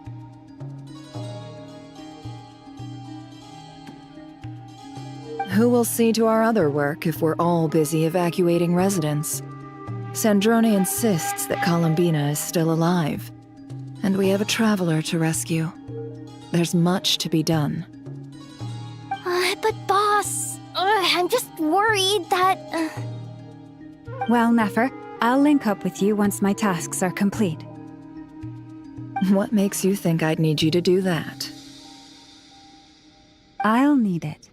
And considering the way you approach certain matters, I think you'll be better off with me present. That's quite enough. Just focus on your work first. I bet we're in for an uphill battle here. But we can help out too. Inefa and I are gonna help Nasha Town's residents carry their stuff. Loading schedule. Store essential local research data and technology samples, then escort the people to Natlan. Understood. I will execute this to the best of my abilities. Great stuff. Thank you, ladies. I've contacted the Lightkeepers. A colleague of mine will join us shortly. I will persuade them to conduct a thorough search of the region to ensure that no civilians get left behind. As for me, I guess I'll be making an early return to Sumeru. I think it's important that someone informs the Dendro Archon of what's going on in nod-krai. Roger that. Someone should inform Mondstadt, too. Mr. Duran, can I trust you to handle that? I think you fly faster than any of us can run. As an added incentive, get there fast enough and I'll see about getting your gliding exam waived. Really? Ha! Mission accepted, sir. I intend to stay behind and help Miss Sandrone with her research. She has some alchemy-related questions that she'd like me to explore. She recognizes your expertise, then. I wish you a fruitful collaboration. Thank you. In truth, I was surprised to hear her express an interest in subject matter outside of machines. I believe she has been investigating some Fontanian technology recently. She made a point of bringing the relevant materials with her when she left the Experimental Design Bureau. She's sorting through everything in her room as we speak. I should mention that we have one other friend who isn't present. He hasn't made his position in all of this clear. But if we know anything about him, he's likely investigating on his own. Paimon's been very quiet today. But I know how close she and the Traveler are with the Natlanese.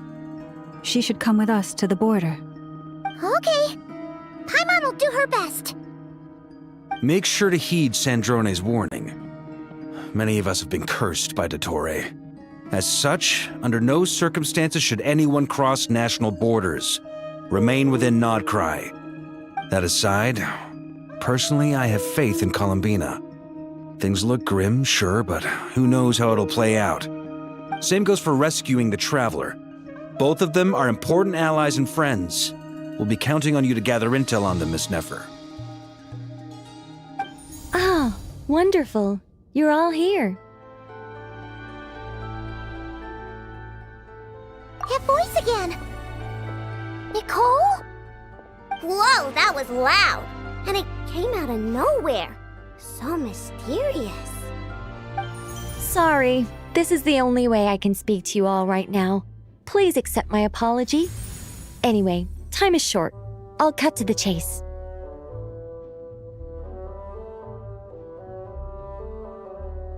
We're still facing quite a catastrophe here at the world's borders.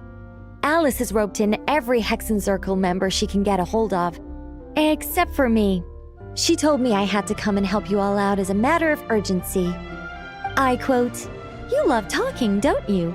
Well, now it's finally your time to shine. Take these. Make sure the whole party gets one each. You'll be in charge of making sure everyone stays connected." Huh? Is this a Dodo communication device? Scanning. Unknown device. Analyzing. Unknown device. Conclusion. Cute. Affirmative. It is cute and good. I believe that I quite like it. This is no ordinary Dodo communication device. It's my very own special modified version, specifically... sorry. I almost went off on another tangent there. Anyway, help yourselves.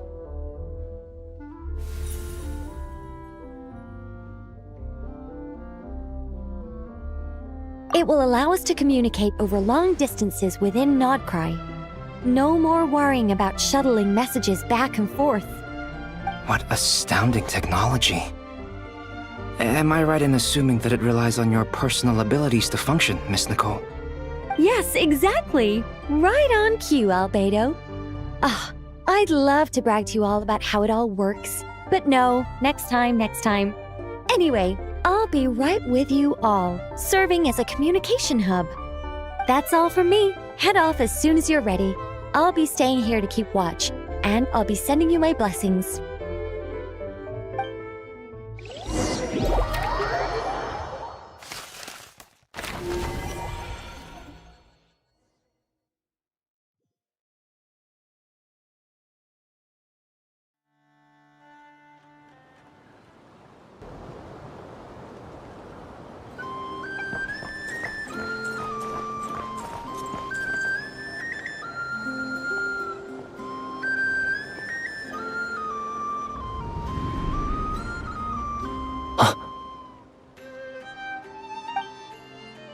Sir Flint. Perfect timing. I just arrived myself. You are most considerate, Master Ilua. But in fact, I know you have been sitting here for quite some time. If you saw me, why didn't you say something? I was curious to see how long you could sit still for. Also, shouldn't you have managed to sense me approaching? That would be a first. You always seem to appear out of thin air without making a peep. Also, how many times do I have to tell you not to address me as master? I don't qualify. I beg to differ.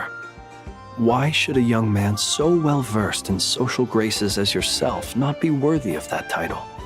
Please, Lord Flint's... Sir Flint's. I'm begging you, don't flatter me into complacency like you do with everyone else. You understand me better than most. My newest acquaintances tell me I love complimenting others. What do you think? I think they don't understand why you do it. You just love puffing people up till they're a big, happy ball of hot air that floats away into the sky. In all sincerity, I can only hope that they bring good tidings when they come back down to Earth. Is the situation that bad? We just held a strategy meeting. Let me fill you in.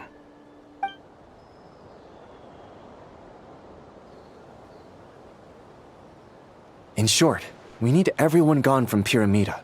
We also need a team of Lightkeepers to scour the more remote regions of nod-krai for civilians to evacuate.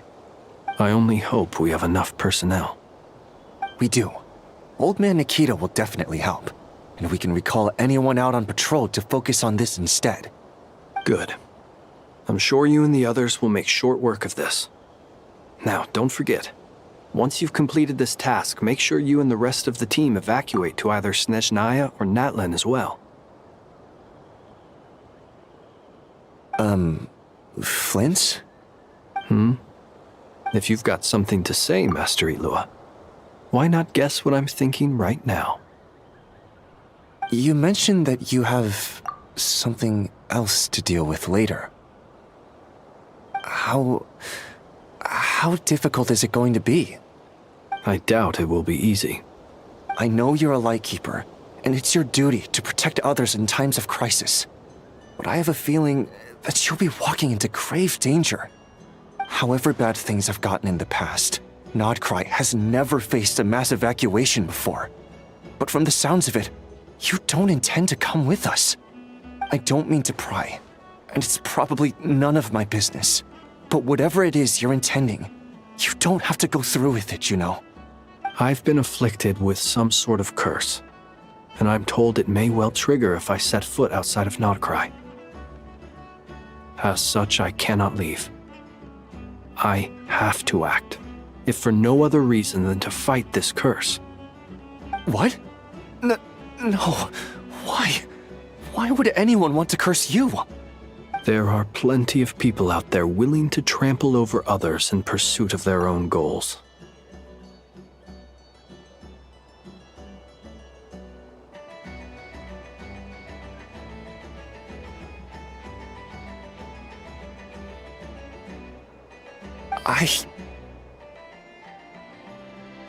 Frankly, Sir Flint, I am furious. You're making light of what is an incredibly serious situation. Indeed I am. And? And what? I told you, I'm furious about this. Nothing I can do about it, I'm afraid. Things happen, and we just have to deal with them. If you find yourself feeling angry, perhaps start by drinking a big glass of water. Hey, you mean you're completely unmoved by my anger? I'm devastated. Then allow me to express my sincerest regret. Come by the lighthouse sometime. We'll catch ourselves a few fish, have a little barbecue, play some cards, and bask in the sun. Maybe I need to spell this out. Lean in a little, Flint. Oh my, this doesn't bode well.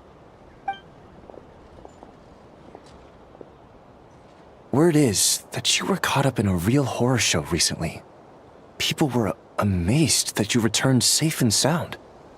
They've been debating whether you're even human. I've returned safe and sound from plenty of crises. When you say people, do you mean other people, or do you just mean you? Word is that you were caught up in a real horror show recently. People were amazed that you returned safe and sound. They've been debating whether you're even human.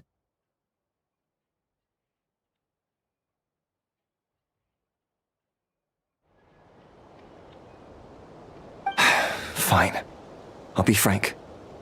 You're not human, are you? Heavens. Now that's a horrifying thought. You know what? Forget it. We'll revisit this once it's all over. A sound plan. Albeit a little ominous sounding. Just promise me you'll come back in one piece, all right?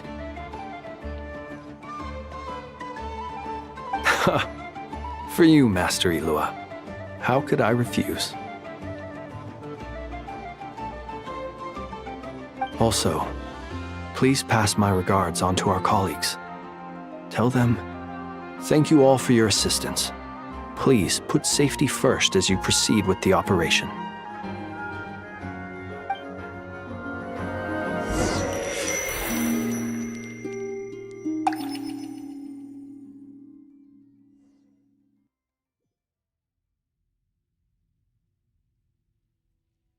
I have to keep searching for a path toward reality.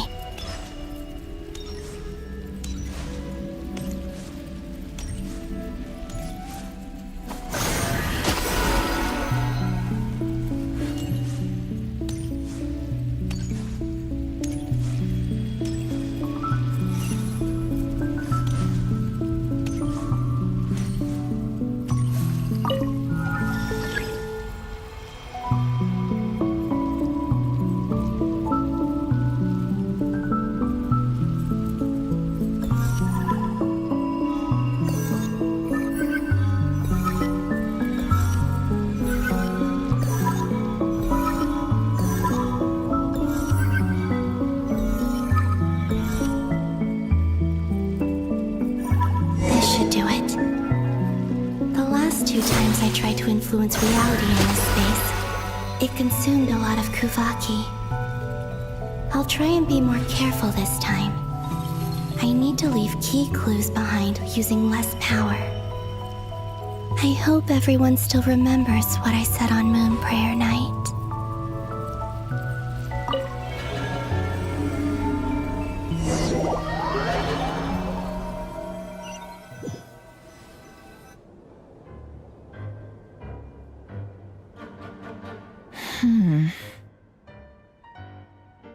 Nothing here either.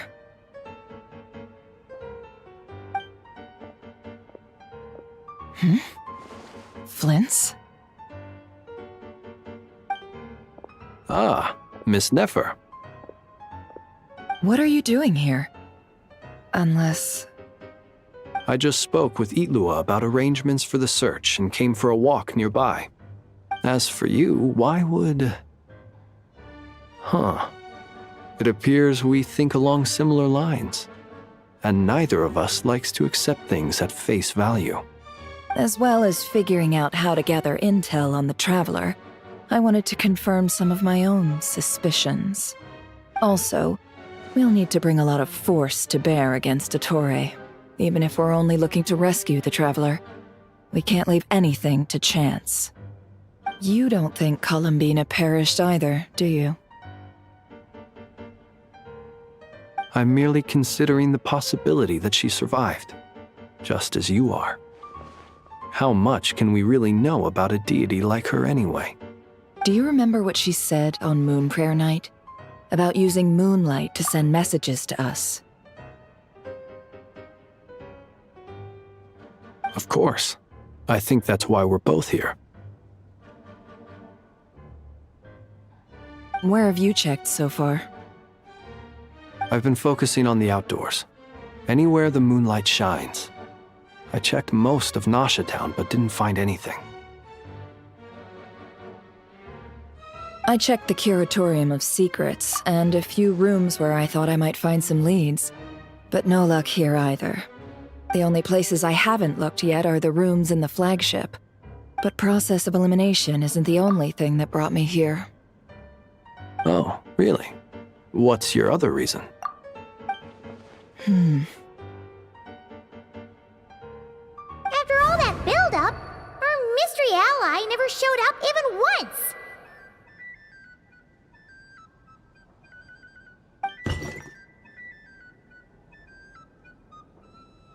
Huh? Am I imagining things?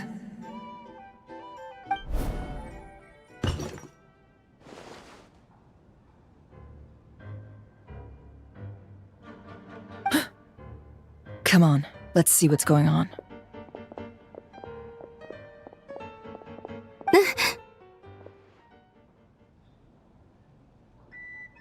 Oh no.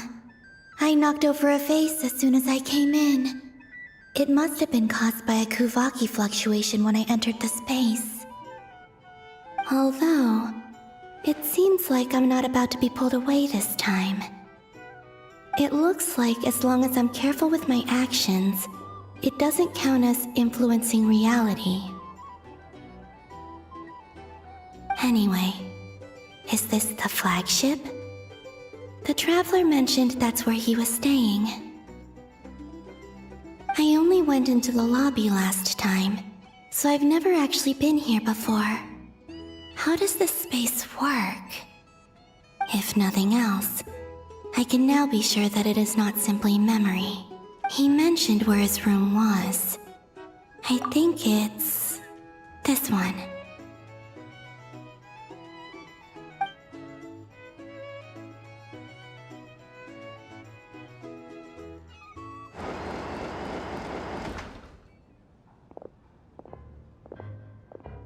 The door is closed. But if this is anything like when I disappeared, then maybe...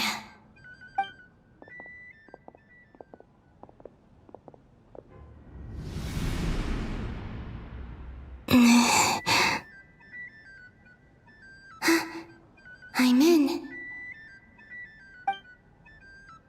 He and Paimon aren't here at the moment. I hope he's okay. I wonder what happened to him after that battle with Dottore. Best not to dwell on that for now.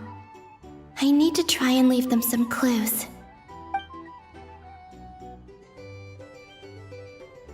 Please, Traveler. I really hope you find this.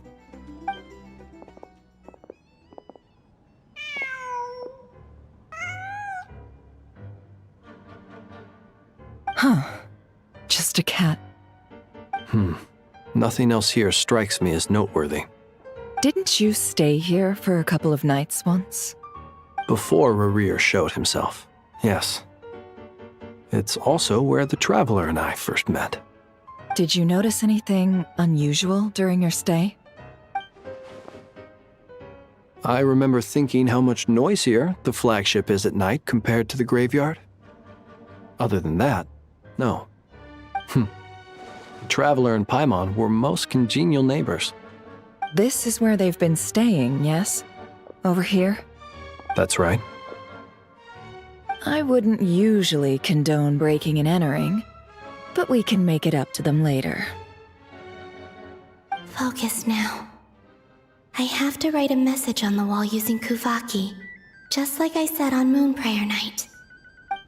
Simply open your windows on nights when the moon shines bright, and the moonlight will naturally flow towards the words I have written. Here goes. I'll need to carefully control my strength.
There's a noise outside the door.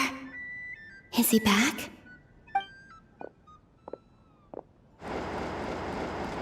Please, you have to see these words.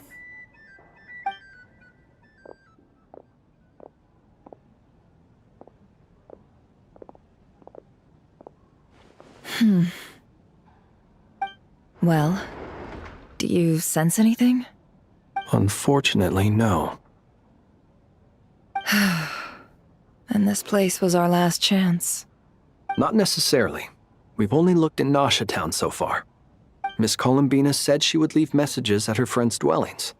It's still worth checking where Miss Lauma lives and where I live. Let's try and make some time to look into those then. Wait. What are you waiting for? Oh, Paimon might have overeaten slightly. What's that look for? This is a victory feast. It's normal to eat a little more than usual. The Traveler in Paimon. It's really you. But why are they talking about a victory feast? Huh. You worried Paimon sick while you were out there fighting Rarier. So this is your chance to make it up to her, alright? Wait. So this is the night after the battle against Rarier. How did I end up here? That's quite a long time ago now. Wait. Time. That's it. Every time I've entered reality within this space, it's been at an earlier point in time. Every one of those points has been before I fell into the moon's reflection. And everything I've done to affect reality really did happen in the past. Does this mean that within the moon's reflection, time flows backwards? Starting from the moment I fell in? Not long till Moon Prayer Night now. It's gonna be even livelier than tonight. Although, it's gonna be sad saying goodbye to the damselette. She seems like a really nice person. Paimon. No, I can't. Even if I make contact, they probably won't understand what's going on. And in any case, I'll likely get pulled away again if I do. Instead, I have to find a way to get them to notice what I've written using the moonlight. Wait, even I hadn't thought of doing that before Moon Prayer Night. They'd never conceive of that possibility. Is there truly no other way? Don't lose heart. We'll find a way somehow. Huh? Oh, you say that, but the Frost Moon is beyond the fall sky. If we wanted to go visit her, how would we make it through to the other side? We might not have all the answers now, but I'm sure we'll find a way one day. Huh. Guess someone's gotta be the optimist. The present. The future. That's right. There are still things I can do. What's your plan? Flins, when you were staying next door, did you ever open the window? No. The rooms here are dark and damp. And there's such a buildup of dust on the windows that the moonlight can't even get in. I didn't think it was worth the trouble. The moonlight? I think I see where you're going. One moment. I'll see if the owner is available. Don't bother. Time is of the essence.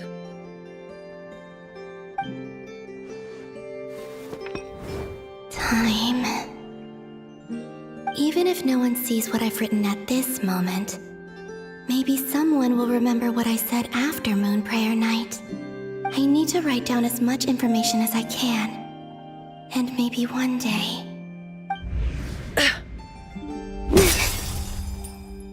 Huh? What's up with you? You can't even hold your cup steady. Are you getting tired? A little. Well, you should probably hit the hay then. You've had a really tough couple of days for you.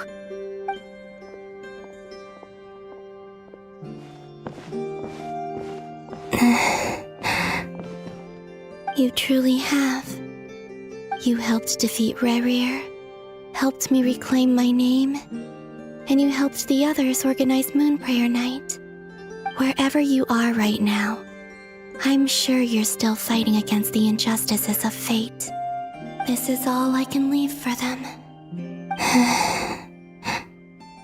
How I wish I could stay here. But it's time for me to go. I hope to see you again in the next time. And if the opportunity presents itself. I will surely return to your side. Huh. Columbina. She's alive. Not only that, but she's left us an entire wall's worth of clues. She even wrote down what would happen on Moon Prayer Night. It's just a shame we found it too late. I am here. Time in this place flows backwards.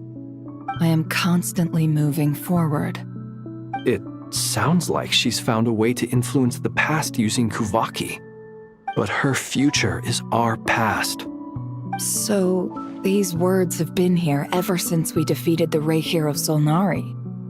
We just never discovered them. Which came first, the chicken or the egg? Do you ever mull over questions like that? Only when I'm in a good mood, and at leisure. Well, I never do. Everything that has happened already belongs to the realm of fact.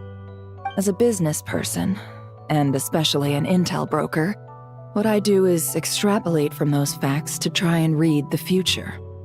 An admirable philosophy. It's a means of survival. Let's go.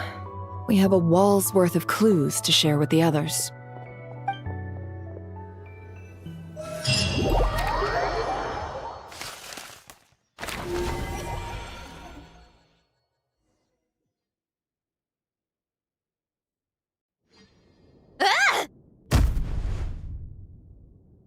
It appears that the doctor's energy signature has changed to something similar to Kuvaki, but not like the Kuvaki we're used to. Nod-krai's Kuvaki devices will only have a limited effect on it. I can see why you've chosen to place your hopes in alchemy instead. Also, I must say these books are rather profound. My subordinates just shipped them in from Fontaine. Some of them are from the Narcissenkreuz Ordo. Some are incident reports from Petrichor, and then there's a few test reports for these junk machines. Additionally, after some further scanning, I've discovered something extremely annoying. What's that? Teyvat's skies contain multiple moons. A long time ago, when I did my first scan, I detected 3, just as the legends say. But when I checked again just now, I detected 4 moons. So there's one extra? Yeah. Originally, I thought that if I could still find 3 moons, that would at least mean Columbina's still alive. But then it occurred to me that apart from the frost moon, Teyvat's moons are just husks. And husks surely shouldn't show up in the scan, since they're not alive. It's weird, isn't it? If we can't even distinguish between a dead and a living moon, how are we supposed to know whether a moon goddess is still alive? Or does this mean that the moon marrows are equivalent to the moons themselves? It's certainly possible. In which case, the 4th moon you detected may be Dottore artificial creation. So he wasn't bluffing. He really built his own moon marrow. Ugh! I'm so mad right now! It's easy to get overwhelmed when you have too much on your plate. Maybe you need to relax. Perhaps try going for a walk, or simply take a few deep breaths. Nothing can calm me down at a time like this. I need more time, and I need progress.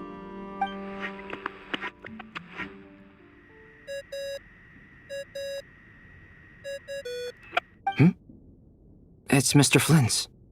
I really hate that ringing tone. Ugh.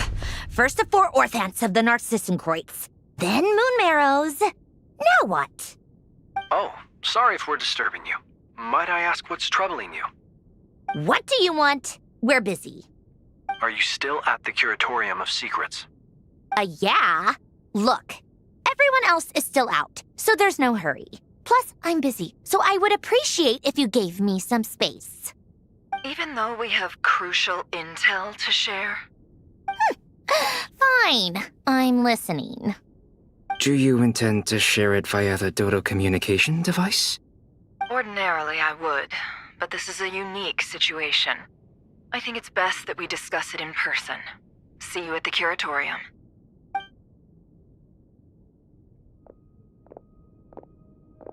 All right then. So, what's the situation?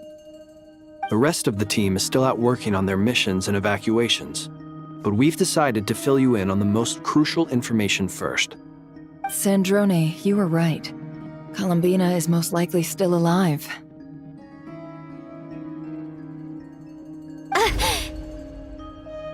That's the best news we've received in a while, by a long way.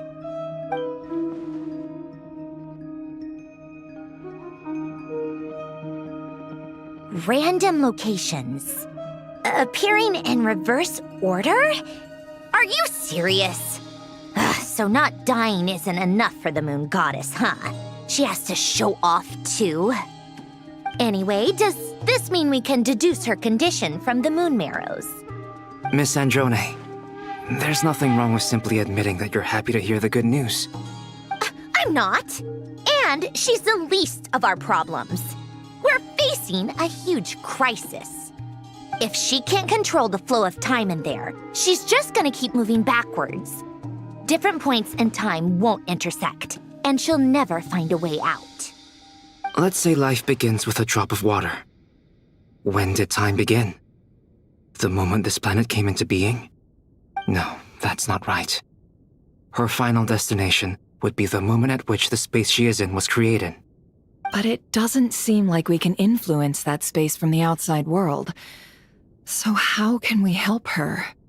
Also, if she's alive, Rerir and Thelindis might be too. But as far as we know, neither of them have come back out. That space may not have an exit at all.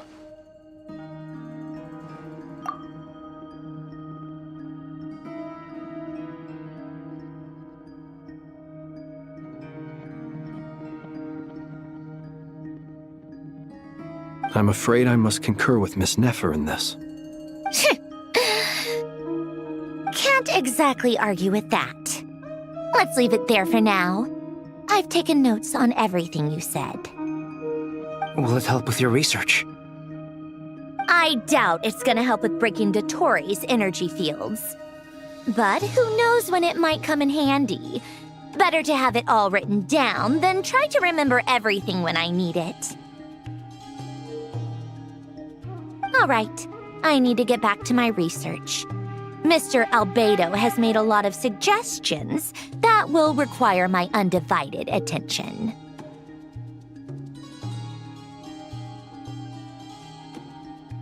Sure, I'll stay here. I have things to work on.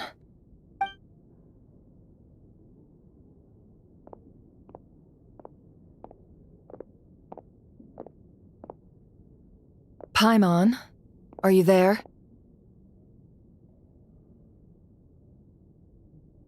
Oh, right. She went with Varka to Natlan, didn't she? Good thing we've moved her and the Traveler's luggage in here. Speaking of the Traveler, where could they be? There's a note from Paimon. Paimon here. Not in at the moment, but if anyone needs to borrow her stuff or the Travelers, go ahead and help yourself. Paimon won't be mad.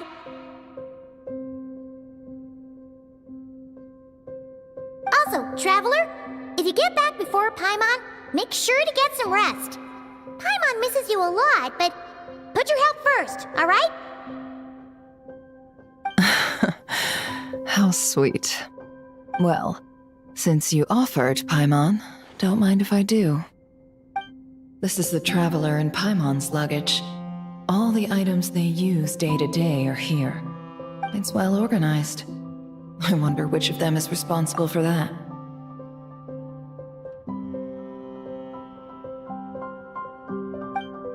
What do we have here?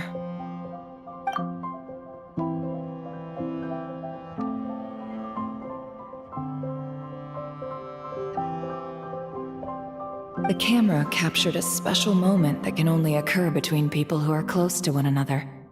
You can really sense how the photographer feels about their subject. I wonder why this picture was placed outside.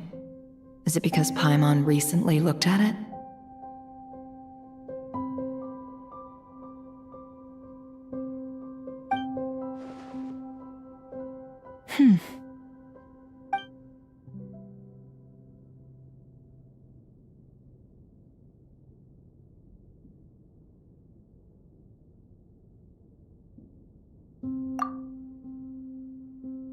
This must belong to the Traveler. Perfect.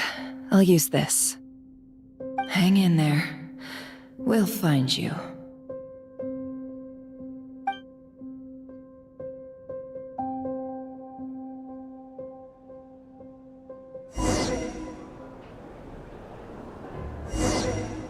Polonia. Search keyword world formula and bring me all relevant books.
Let's see.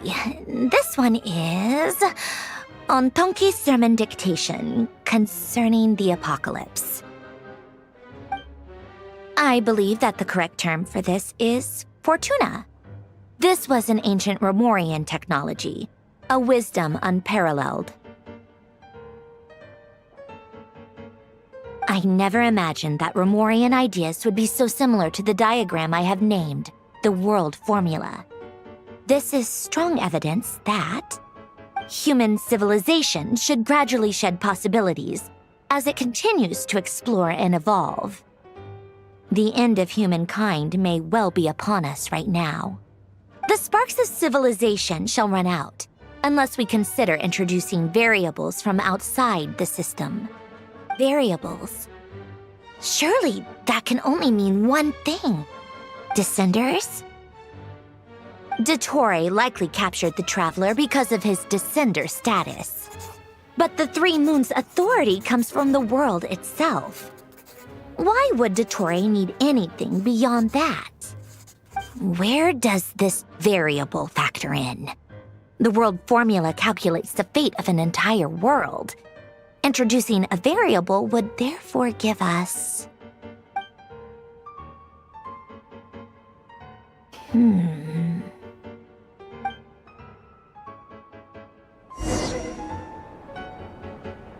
Polonia, search keyword pathway and bring me all relevant books.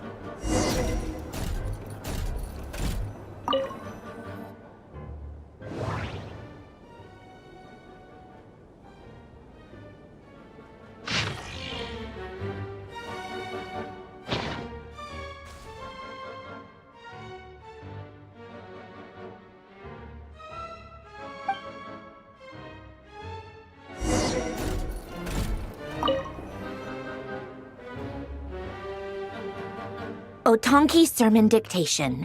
Explications on the Chemical Marriage. These titles are pretty esoteric. Observe and compute the pathway displayed in the guidance diagram. Deconstructing and reversing its effects could generate potential ideas. So, it's one of Renee's draft lectures. Deconstructing the pathway. I suppose that could lead to a breakthrough.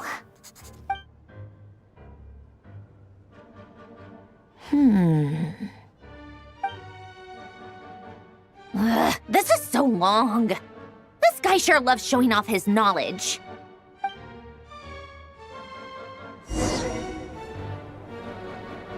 Polonia. Search keyword tree model and bring me all relevant books.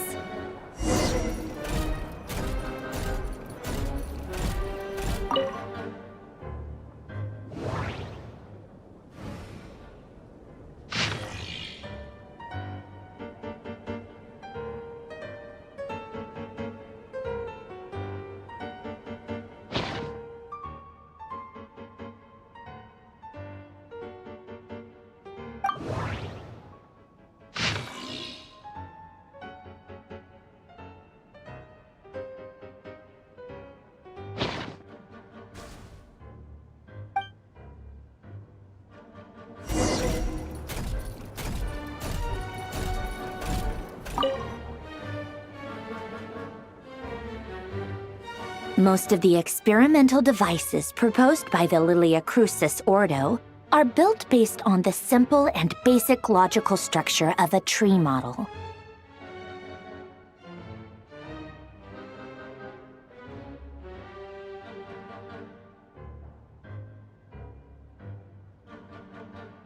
Lilia Crucis.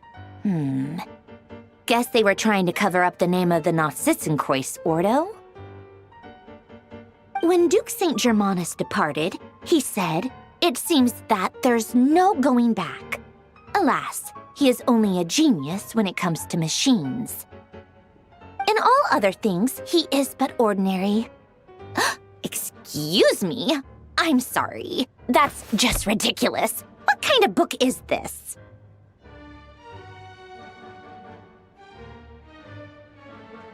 Great Detective Herlock, the Alchemist and the Clockwork Saint? Isn't this a novel? Come on.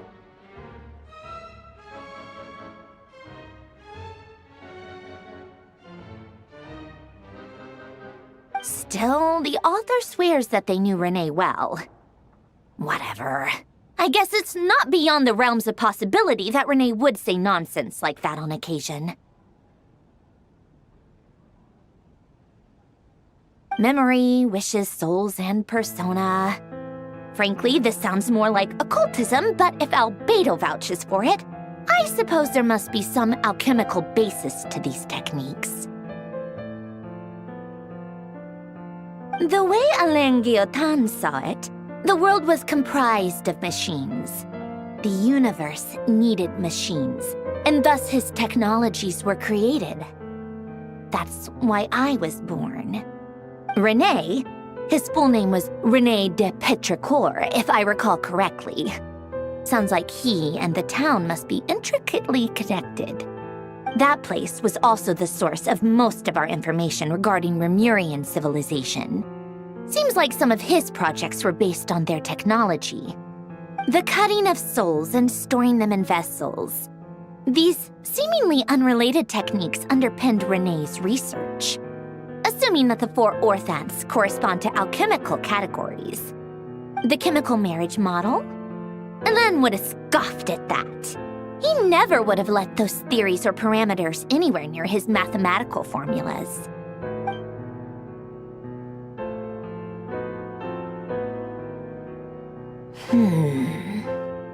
What was Alain's view on Renee?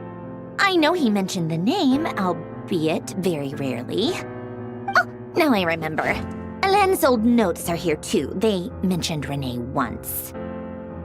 Renee seemed most out of sorts when he spoke to me.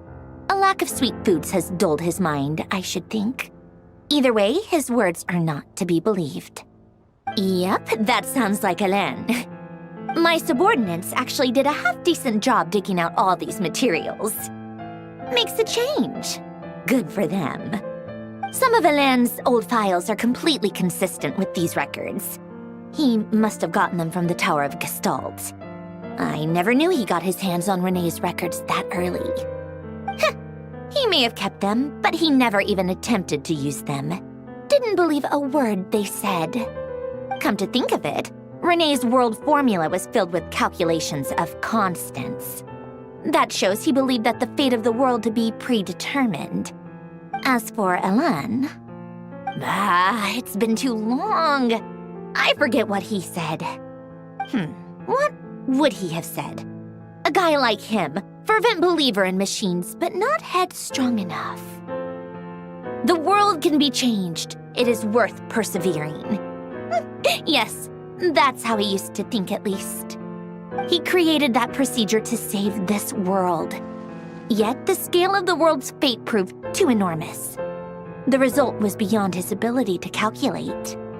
He died having never seen the outcome. And there I was, left behind in the ashes of his dreams. Did you really never take a close look at Renee's research? Or did you read it but deem his philosophy incompatible with your model? The very thought of trying to incorporate his ideas probably made you feel sick to the stomach. Well, don't worry, because there's a whole new category of lunatic in town. Next to Dottore, every other madman looks sane. You once asked me what I wished for. Should have asked him instead. He's the one pining for things you'd sooner die than witness.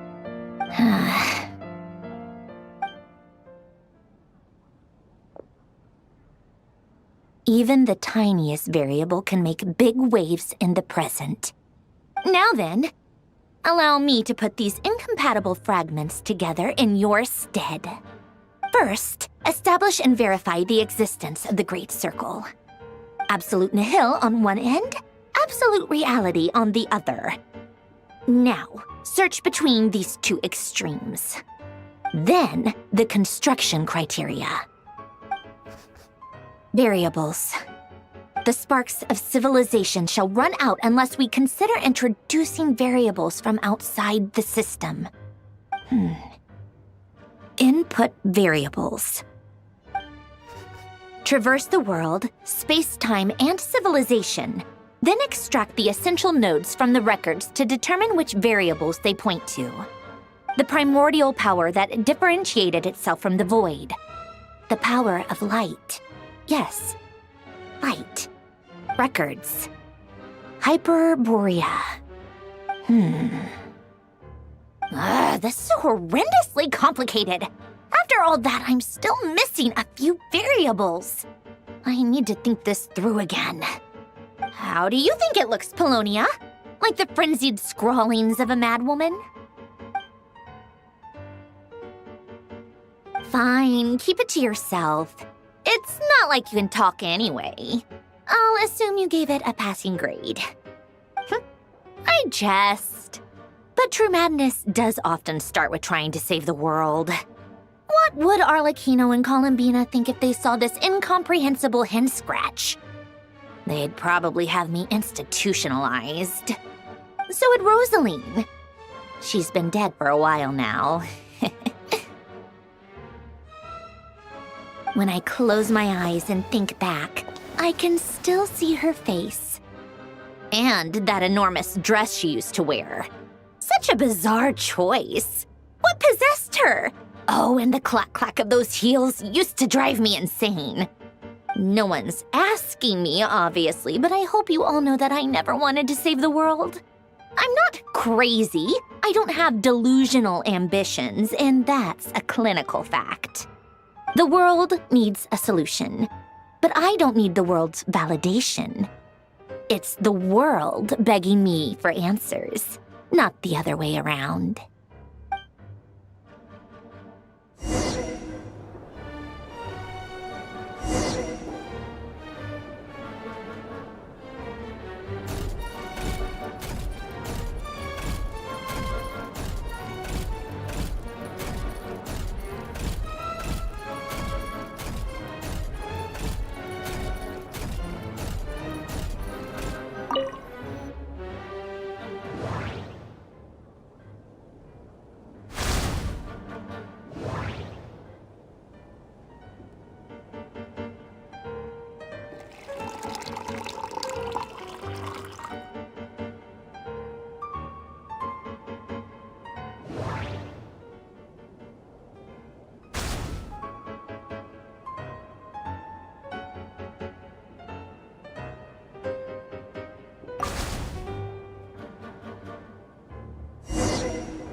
Oh, cookies to go with the tea.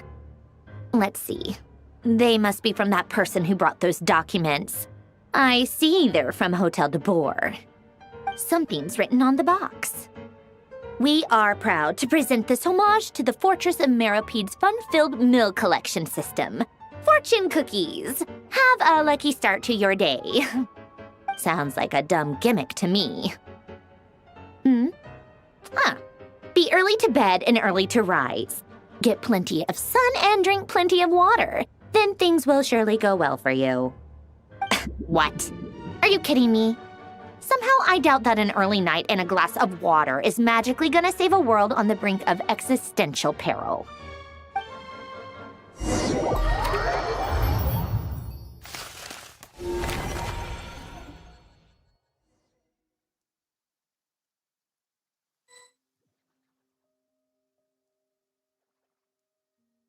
Lady Arlecchino, word has reached us that Lady Marionette's troops are all in position. They are ready to act as soon as the order is given. Excellent. The only thing is, they are fewer in number than we expected. It looks like many of them must have lost their lives at the hand of the monsters released by the Doctor. Can't be helped. Allow them to join our ranks, and keep in contact. As you wish.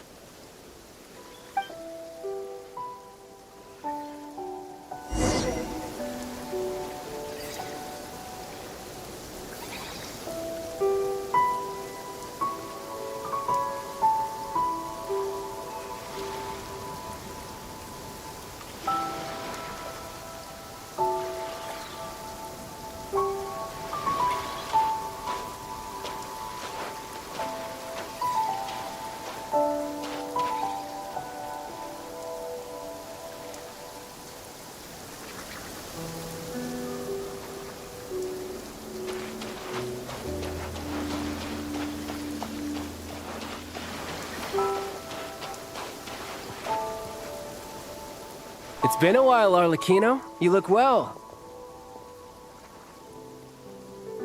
Did Dottore really have to build his lab right on the sole path between Snezhnaya and nod-krai?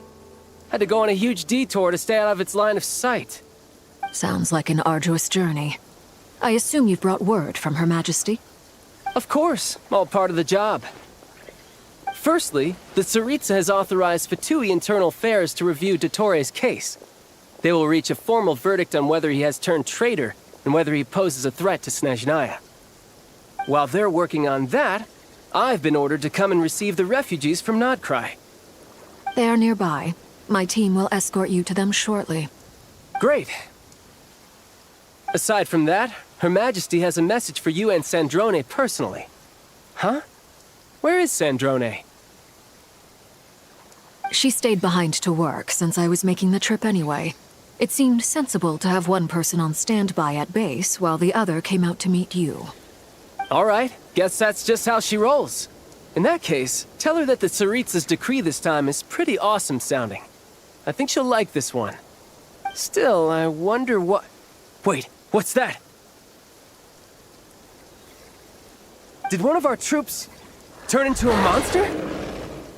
Take him out.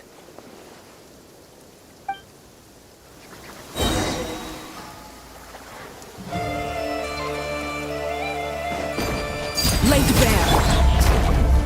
No time to lose. You can run, but you can't hide.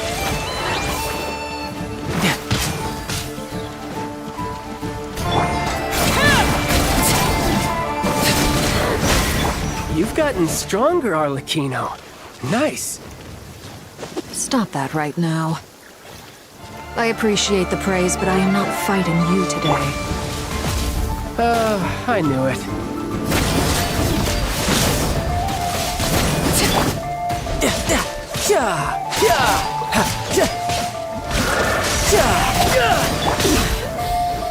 Everlasting as the moon!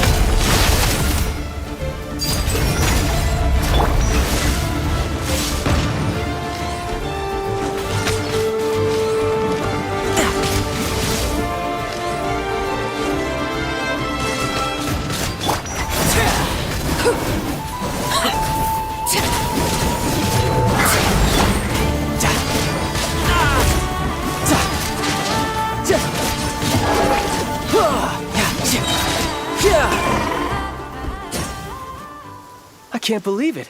He was a living, breathing human one moment, and the next... Another fine piece of work by our dear colleague, I'm afraid. What in the world has been going on in nod-krai? A lot. But long story short, Dottore stole 2 moon marrows that should have belonged to Columbina, then built a 3rd moon marrow of his own to concentrate the Tri-Lunar Authority in his hands. What? What do you mean he built a moon marrow? People build roads and houses, not moon marrows.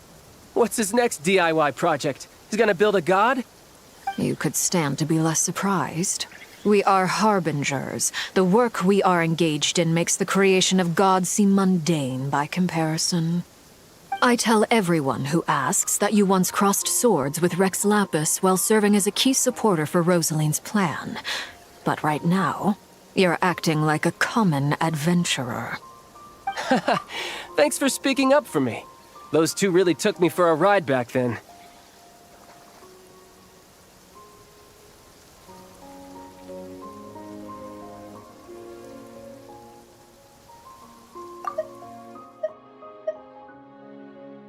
You could stand to be less surprised. We are harbingers. The work we are engaged in makes the creation of God seem mundane by comparison. I tell everyone who asks that you once crossed swords with Rex Lapis while serving as a key supporter for Rosaline's plan. But right now, you're acting like a common adventurer.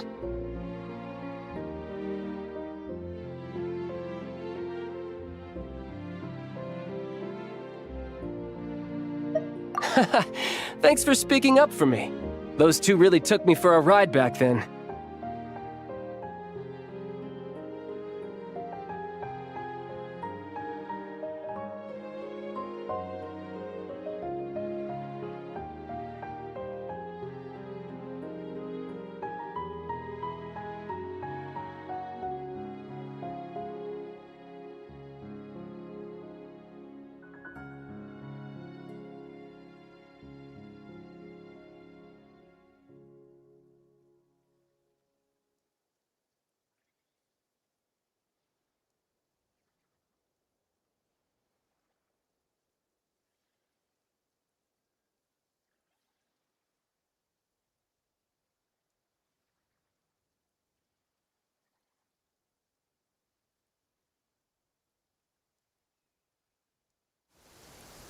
Then again, surely no common adventurer would manage to get tangled up with them the way I did.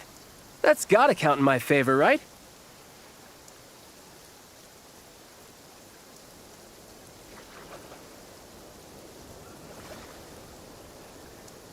It almost sounds like you wish to repeat the experience. I might have to lower my opinion of you.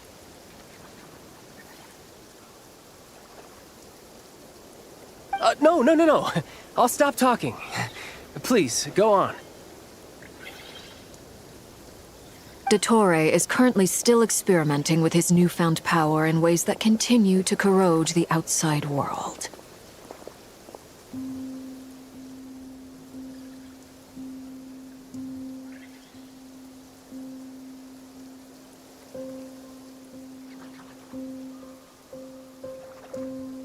As for the human mutation, I believe this is simply a consequence of his experiments, and not a strategic move. That radiant beast was once a subordinate of Sandrone's. I suspect he was only allowed to live so that he could become an experimental subject.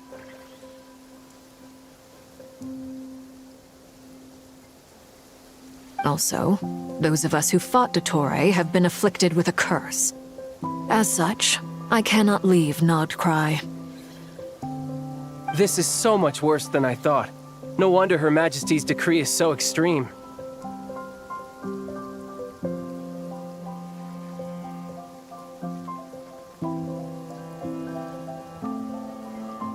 While these exceptional circumstances persist, the Harbingers are hereby authorized to use unilateral executive powers.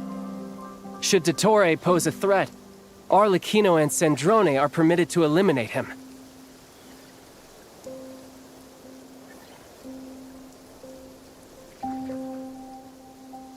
My thanks to Her Majesty.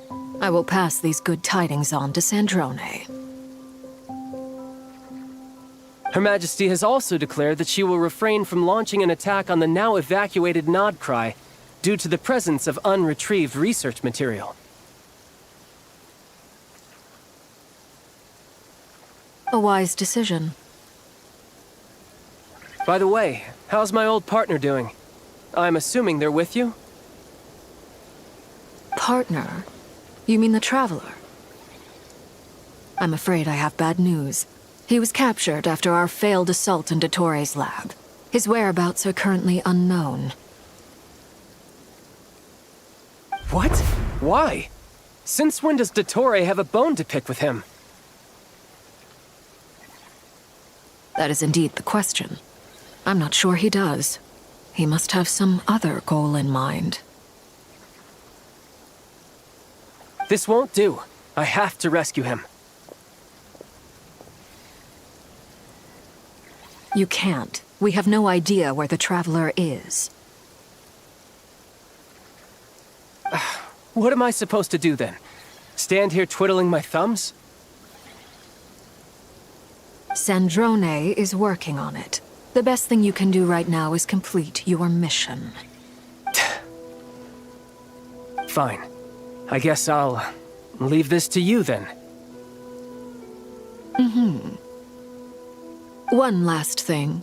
Tell the rooster to get the message out to the gods and citizens of every nation in Teyvat. Beware. An uncontrollable pollution is spreading forth from nod-krai. The source of that pollution is a madman drunk on the success of his experiments. The Fatui and our allies will endeavor to contain the threat.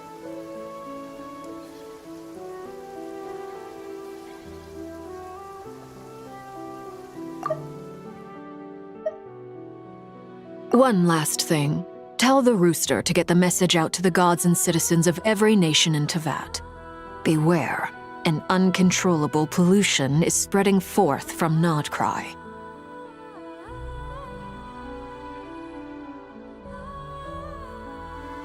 However, if nod-krai falls, things are likely to escalate. Considering Dottore is one of our own, all Fatui stationed in nod-krai consider it our duty to stay and fight him to the bitter end. Whatever the cost.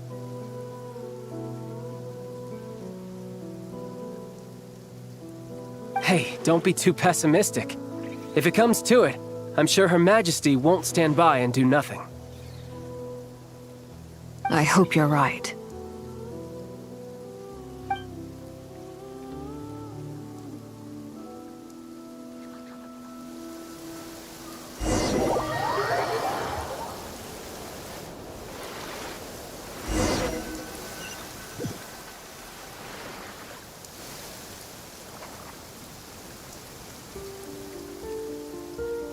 You're right on time. Thanks. Hey, do you think I'll get that gliding exam exemption? I made sure I was on my best behavior in Mondstadt. I landed well outside the city and walked in through the gates. I'll help you apply, don't worry. For now, let's see what we have here. What are the doctor's energy fields even made from? The usual attract and repel principles that govern Kuvaki don't seem to apply to them. They are very mysterious, but ultimately, they appear to be comprised of energies from the three realms. Thanks to research by Master in the Hexen Circle, we know that Teyvat's 7 elements are derived from the more primordial power of the Light Realm, which is antagonistic with the power of the Void Realm.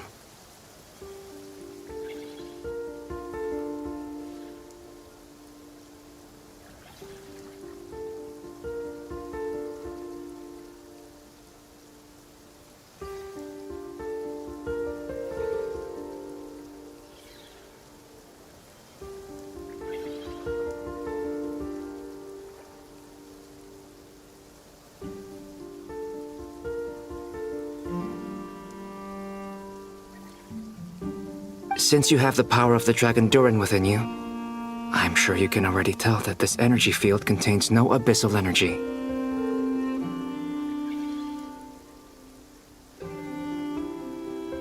That's true. It's not abyssal energy. It's something pure, wild, and untamed. I've been thinking about something. Do you still remember the device that Dory supplied from the Academia when you and Miss Columbina fought Rarier? That was one of the most marvelous feats of ingenuity I've ever seen. The design, the craftsmanship, the material selection. I couldn't fault any of it. Not to mention the operating principles. Surely the most ingenious feature of all. Dory didn't go into detail on how it functions, but I have a working theory. The clue was that Miss Columbina was somehow able to use the pyro energy that you provided, despite the fact that, as a moon goddess, she should only be able to use Light Realm energy in principle. Now, all elemental energy is, of course, derived from light realm energy to begin with. Hence, I suspect that the device works by restoring elemental energy to its original state. This presumes a theoretical model of the 7 elements akin to that of light refracted through a prism. Perhaps it is no mere analogy. Maybe there is indeed a prism in this model.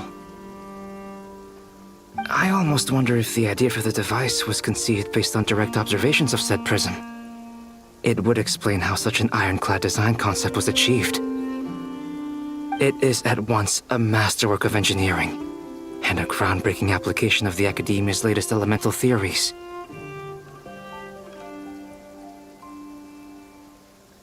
I suspect only Lesser Lord Kusanali herself could have devised such an ambitious technology.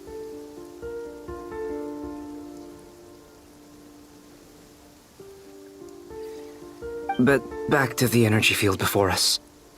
If this is pure light realm energy, its relation to elemental energy is one of integration versus division.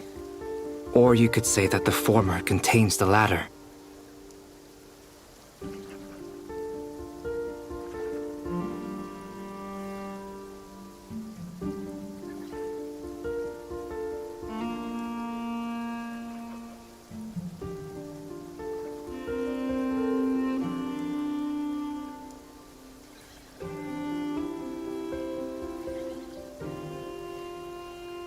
Could this mean that elemental energy can dilute the power of the light realm?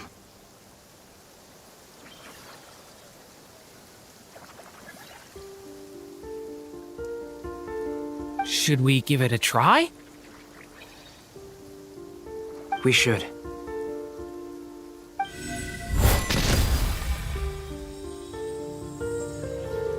Ha! It works!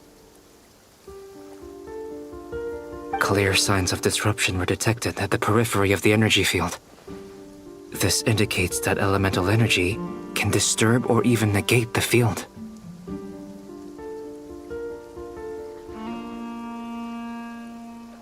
Now you try. All right, here goes. It's working!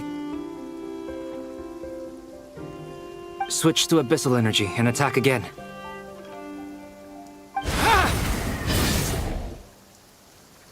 No surprises there. Abyssal power drains the energy field to a significantly greater extent. I now feel confident in asserting that the energy field is indeed pure light realm energy, and that elemental energy can dilute it. But the energy field is huge. How much elemental energy will it take to neutralize it? We don't have to neutralize it completely. We can try other approaches. That's all for theory. Would you like to continue watching? So you knew I was here. Huh? When did you get here? A while ago. But Albedo sounded like he was working on his thesis defense back there. Back in Sumeru. You can end a person's whole career by interrupting them mid-speech.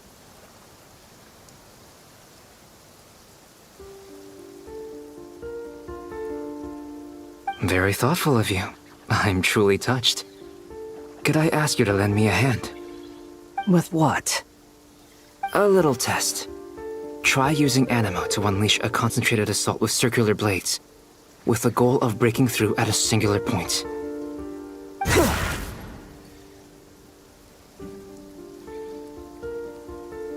Nice! This time it tore through the field.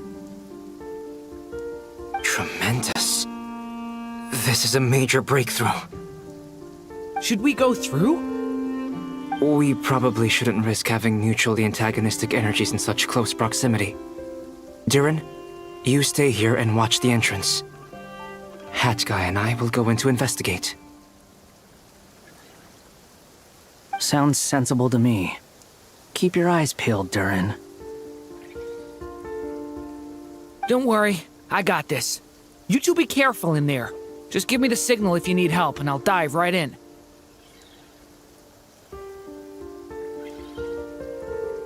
What do you mean, signal? It's based on a new alchemical concoction I developed last month. When 2 bottles of it are smashed on the ground together, they emit a blinding burst of light. If it comes to that, remember to shield your eyes with your hat.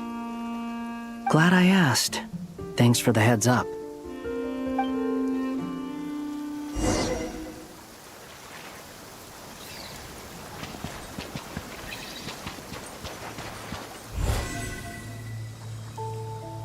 Come into being! Like I thought. Beyond a certain distance, we can't see the opening where we came in. Maybe that's to prevent people from escaping. Sounds like Dottore style to me.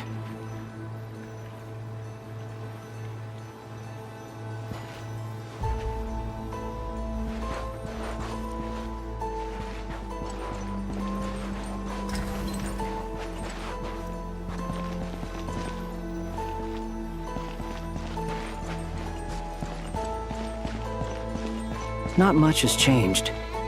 Things are basically the same here as they were before the energy field appeared.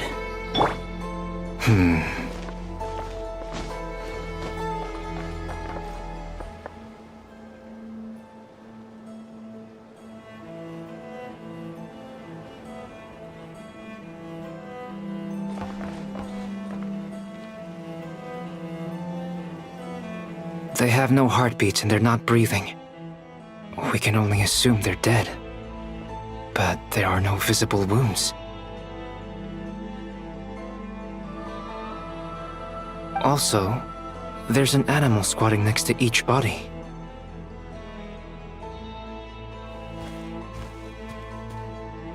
It's watching us. That's not an animal's gaze.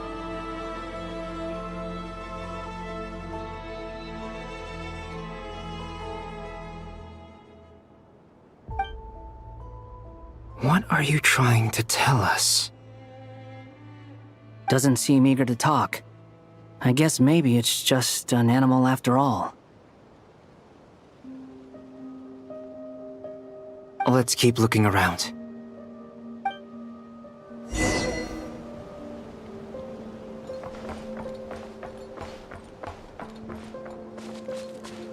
Behold!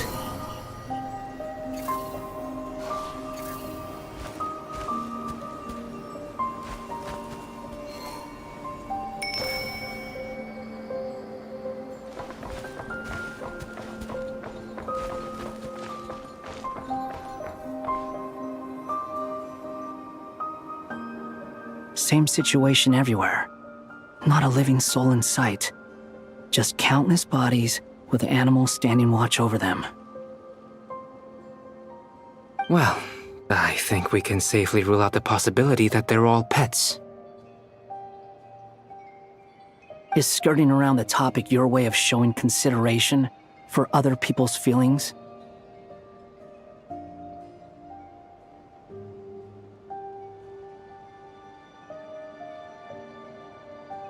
Just being cautious. I don't doubt that you can handle the truth.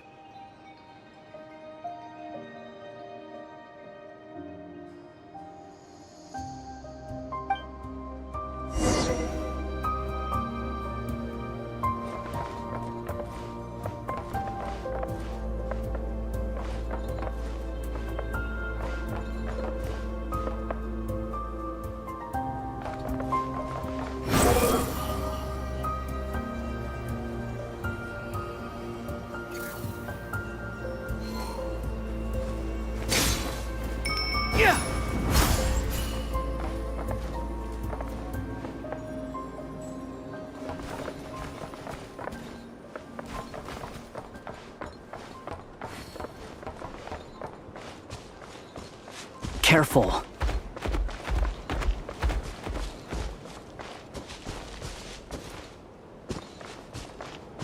Please. Help us. Please. Over there. I hear a voice.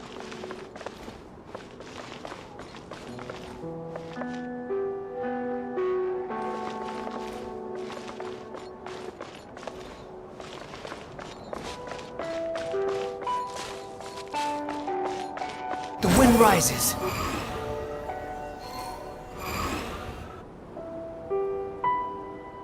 Please, help us. Please. What happened here? I don't know. Suddenly, everyone collapsed. Then my line of sight got lower. I still have some of my senses left. I gotta get out of here.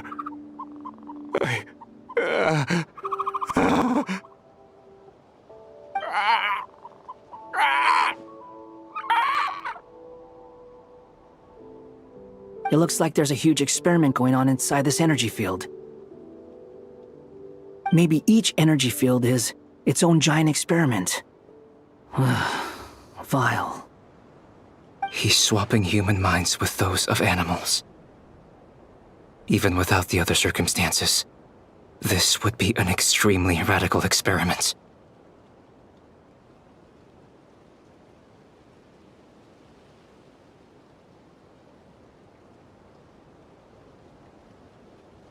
Those people may have lost their sense of selves, but they are not fully animals either. If they were, they would have left. But instead, their instincts are driving them to remain by their dead bodies. We should go.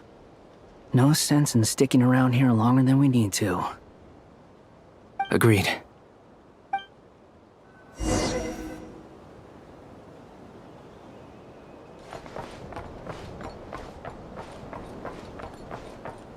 Squall and Fury!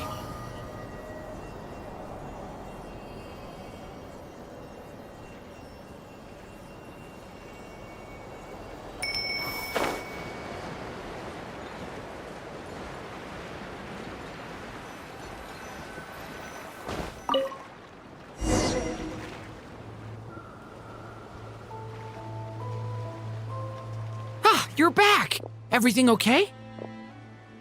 We saw some things that take a strong stomach. Otherwise, we're fine. We should share our findings with the others.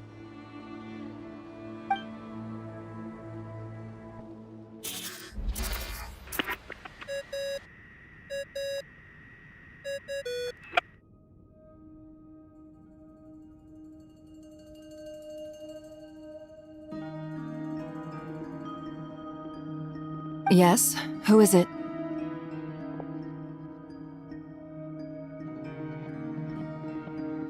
Miss Nefer, it's me, Albedo. We found a way to break through the energy fields. With enough control, it's possible to tear them open using elemental energy. Also, we managed to take a look inside. Dottore is carrying out his cruel experiments on an immense scale. Any residents who have failed to evacuate in time will likely meet a grisly end. Sounds like he's living down to our expectations. Might I ask how things are proceeding on your end? I'm just about to get started. I'll be in touch once I have a result. Understood. Stay safe. I will.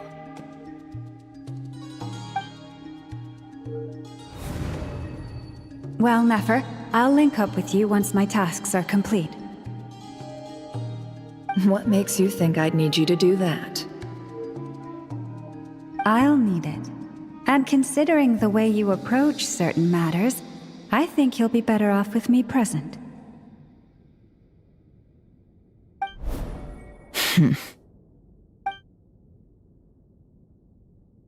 Let's begin. Entering simulation mode. A vast wasteland. Is this the Traveler's inner world? I was expecting something more vibrant, to be honest.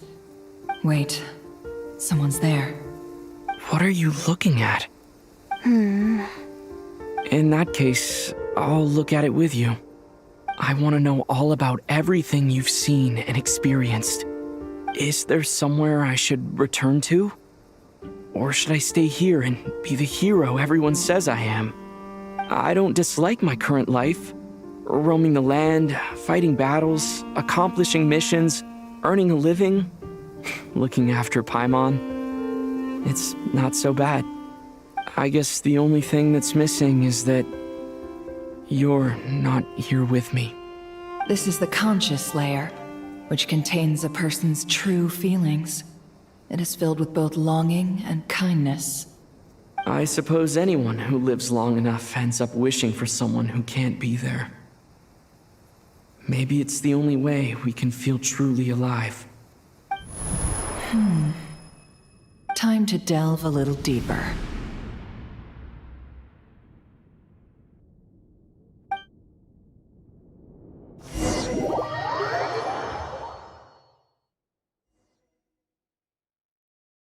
Nasha Town is hardly the optimal choice for a place to live, but it has character and a reasonable population density. What are you trying to say? Oh, don't be nervous. I was just thinking where might make a good starting point for your journey. Perhaps I should send you further afield. Conria, perhaps. Conria ceased to exist long ago. Once again, you fail to understand the possibilities that the Tri-Lune creates. Anything that has existed in the past, I can now recreate. You simply do not wish to see that happen. That might be because you miss your sibling and fear getting answers that you are not ready to learn. But this is not for me to judge. If we are to collaborate, we need to maintain an amicable relationship. In a moment, you will be able to... Oh no. What are you...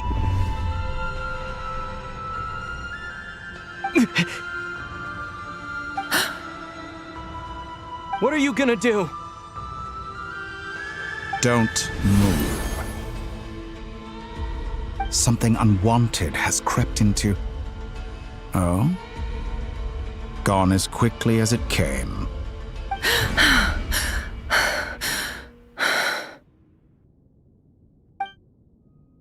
Did you save me?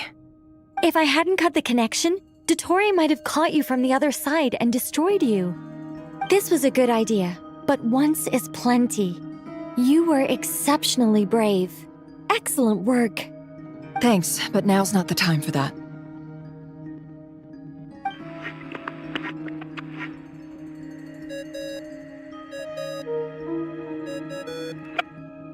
Albedo speaking. I think I know where he is. What is this endless darkness? I can't see anything, even though my eyes are wide open. But why? What happened? Ah, sorry about that. I take it you didn't notice. Just now, a friend of yours took a little peek into your mind. Could it be Nefer? How did she do it? Did she use something as a medium to connect to me? Do you think she's aware of your current circumstances?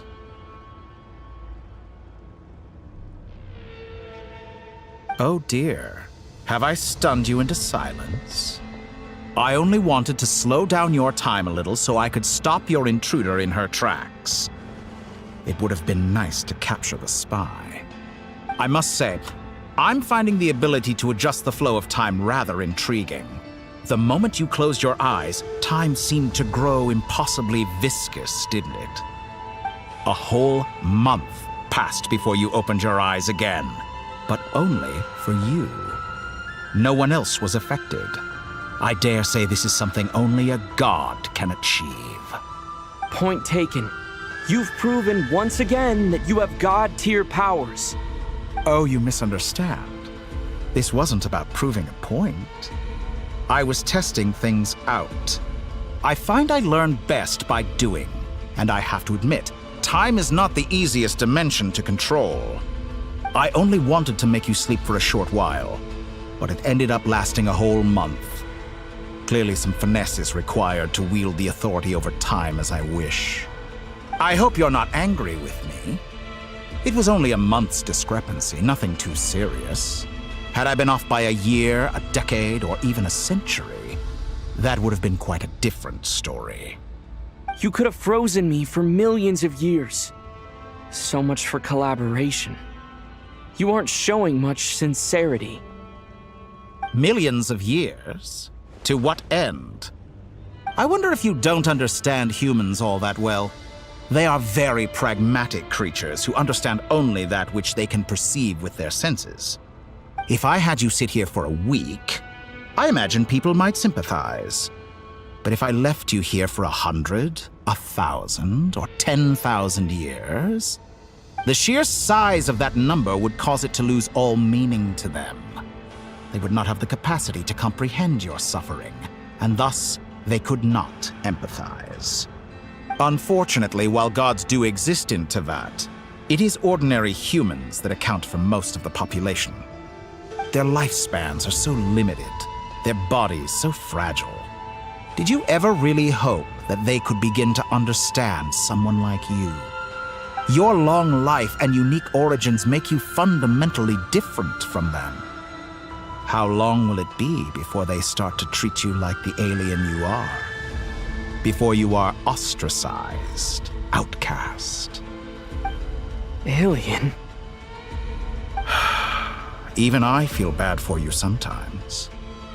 This world has made you into a slave.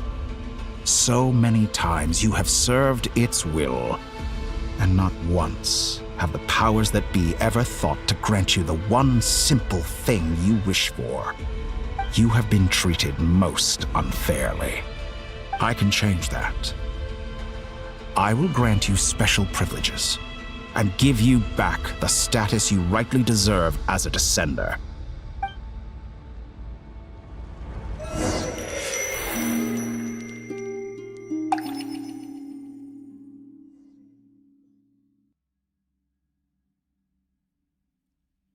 I've entered the past 3 times at this point, but I still have so many questions.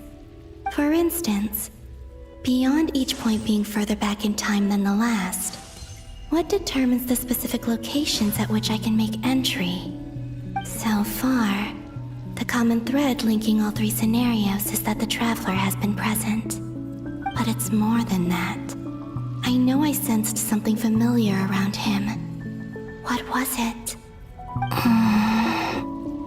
I'll keep this question in mind as I carry on.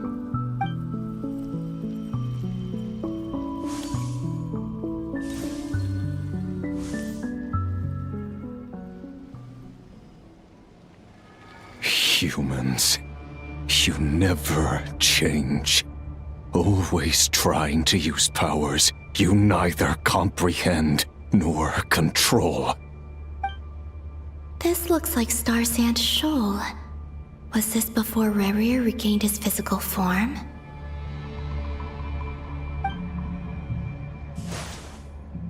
You've messed with the cannon again, huh? Sorry, but this round's not gonna go your way. The cannon. That's right. I was at Silvermoon Hall and I sensed an abnormal Kuvaki fluctuation coming from Nasha Town. And right after that, came an ominous power emanating from Star Sand Shoal. My body was once torn into countless pieces and hurled into the swirling chaos of time itself. But even so, my life and will were not extinguished. I wonder if I could try to prevent his resurrection. But how would I do it? What can I do, here and now? Traveler! Behind you! Look at that light!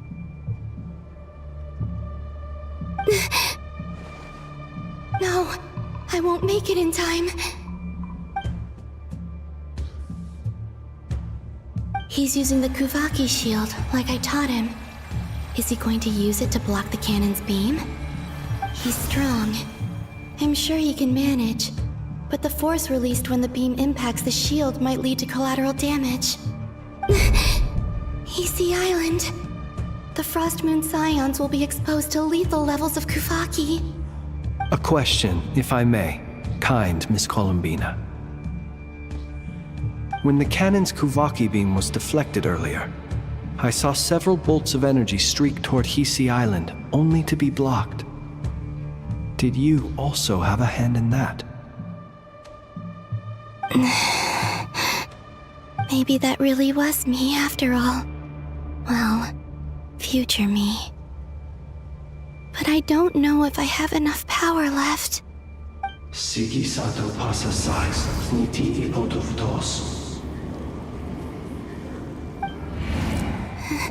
There's no time.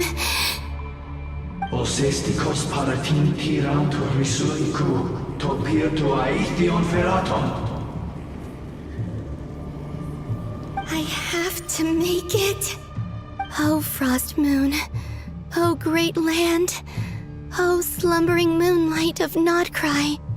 If you can hear me, if you can sense my call, then please, heed me once more!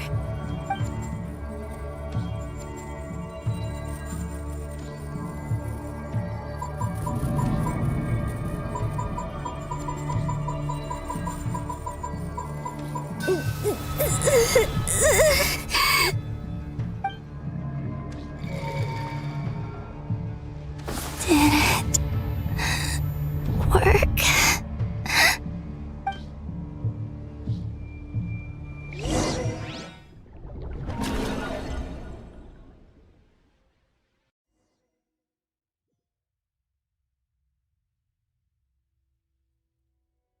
Hey, wake up!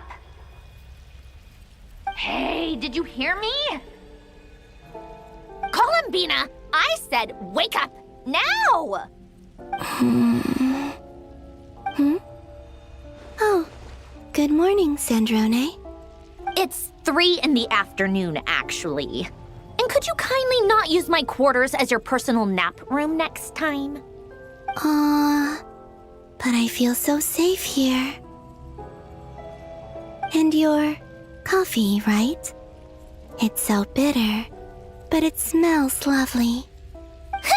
That's like you were raised by wolves in a forest or something. What did you drink growing up? Grass tea?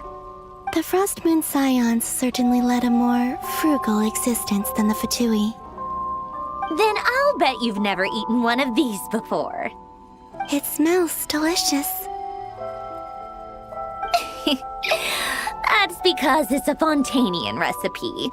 I had a little free time today, so I made a batch. Rosaline will be here shortly, but if you really can't wait, I guess you can go ahead and...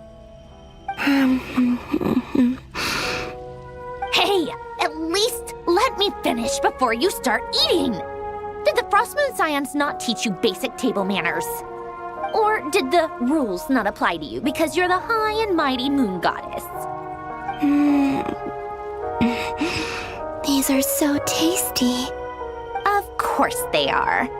I made them. I was worried they might contain traces of machine oil. What?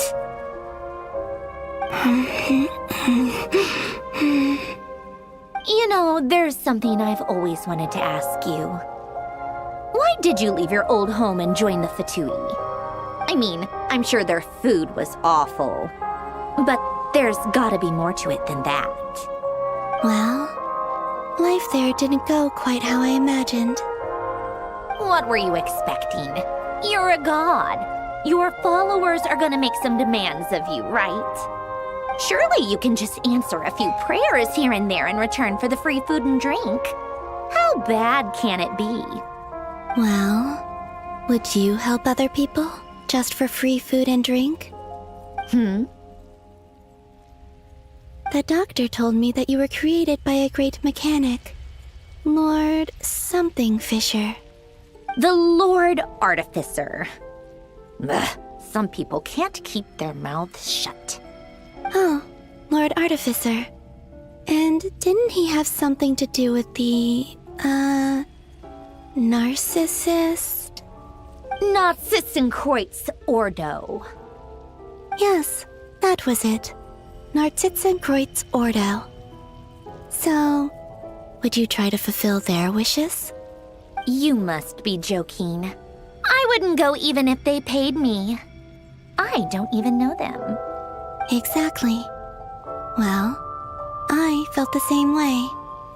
I did not know the people who made demands of me. What do you know? We're on the same page for once. In his later years, Alan did ask me if there was anything I wanted to do. If I had any wishes of my own. Well, I don't. And I'm not in any mood to fulfill someone else's either. Who's Alain? He was the... You know what? Never mind. You're not gonna remember. Anyway, the point I'm trying to make is, neither of us is the self-sacrificing type. Let me ask you this. What sort of place would you like to live in, if you could choose? A place where people don't ask me for things I cannot give them. Where they don't worship me, or fear me, but just want to chat with me like a normal person. I'd also like the freedom to come and go as I please. And ideally, it would be somewhere with the smell of coffee and snacks. Not to burst your bubble, but no such place exists in the world. Now, take your snacks and scram!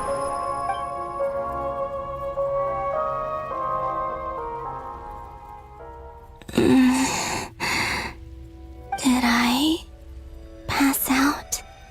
Of course. I'm back here again. I dreamed of events from my past. Sandrone. Traveler.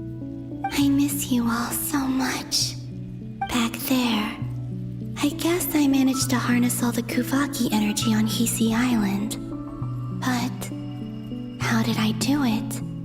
Time is flowing backwards here, and I can use that familiar power to enter the world of the past. That mystery ally everyone talked about. It was me all along. I can sense that there isn't much more power remaining up ahead. What lies at the end of all of this? Will time keep flowing into the past? And will I ever find my way back?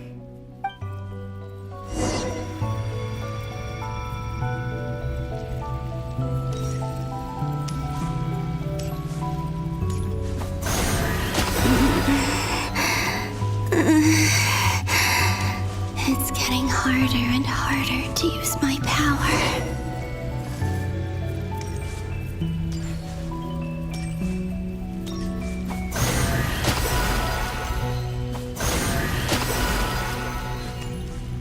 I'm no match for the Abyss in this state. I need to avoid the contaminated fragments.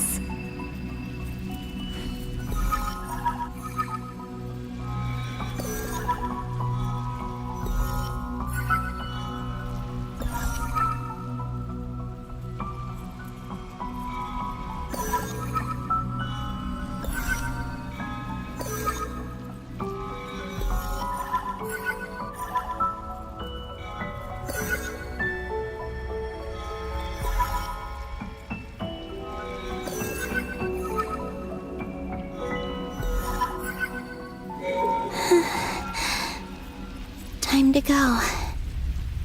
I wonder where I'll find myself this time.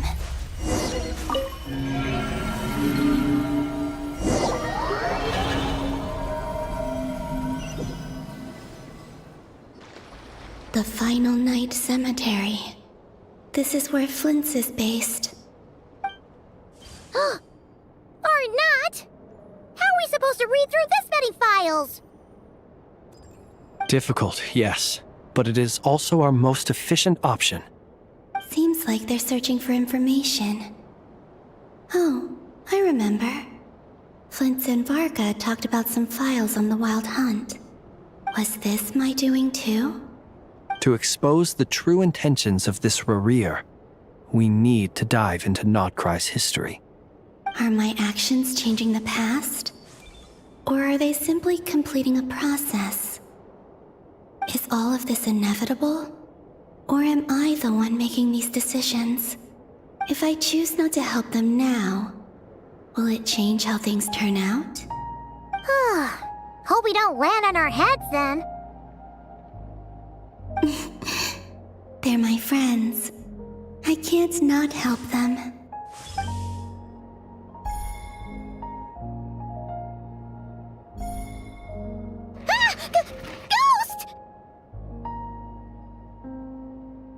And the other one was... here. Hey! Another file's moving!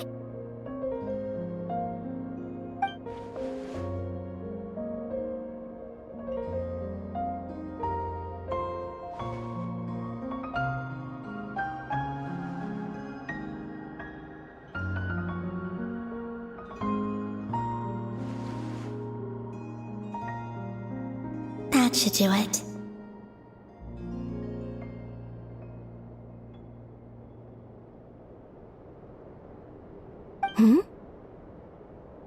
Luanatar? You can sense my presence? Wait!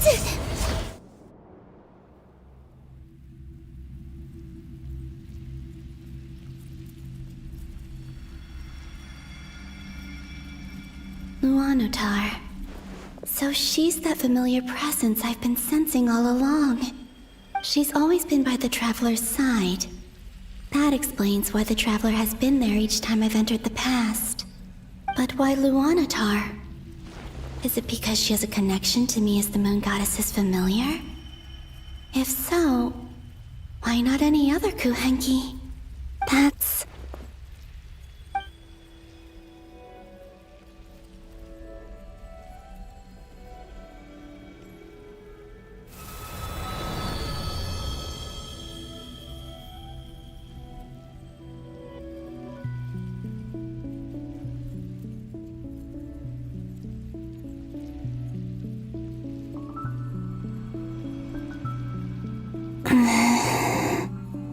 I cannot sense any power up ahead. Just a void, stretching out into infinity. This is likely my final chance to enter the past. It's now or never. I have to find a way back.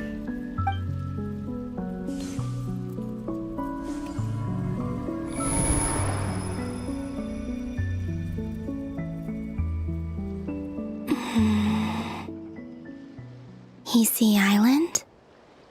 How far back in time is this? Where's Luanatar? I can't sense her presence this time. Oh, seeing Ineffa and Aino reunited like that sure was heartwarming. Traveler, Paimon. No, stay calm. I don't have much power left to change things.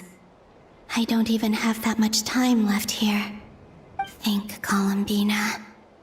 How do I find a way back? A way back...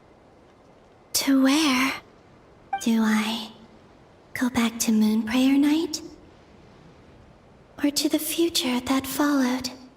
And if I return in my current state, what will become of me then?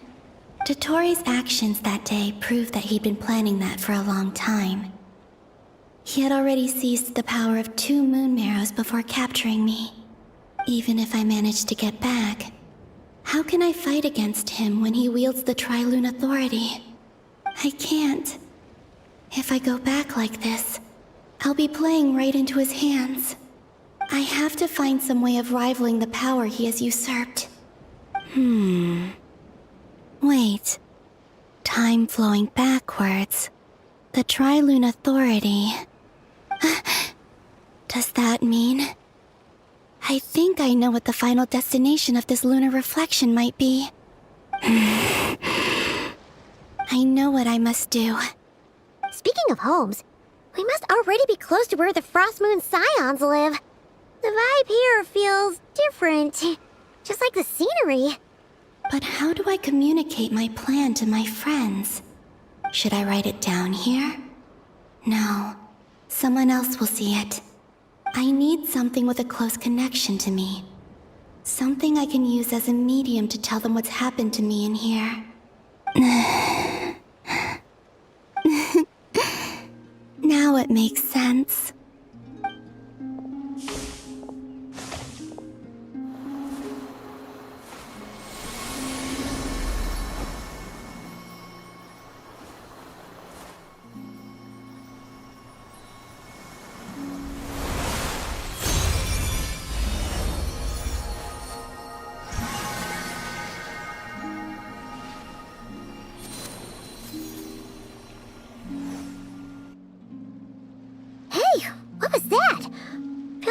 some sort of breeze blew by, and then the petals suddenly turned into...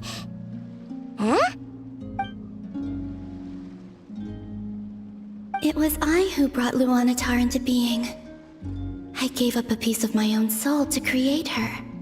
That's why I could sense a familiar power from the moment I entered this space. It also explains why she's been present in every past location that I've entered. Because we have a deep connection. Hey there! What's your name? And the reason why there are no more gates to the past after this point is that Luanatar hadn't been born then. No wonder I sensed the trace of a blessing when we first met. But I still didn't recognize the soul hidden within you. Back then, I was just a little lost dove. I had yet to become Columbina Hyposelenia. Go on now. We've got stuff to do. Best you find someone else to hang out with. Hey, you scared it off. I'll be counting on you. Remember to stay by the traveler's side, guide him, and help him in my stead. Oh, and bring him to the garden where the moon prayer blossoms grow. There's a little lost dove there who will need his help.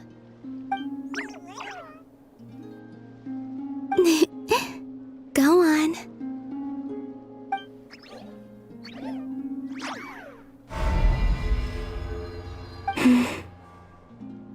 You too.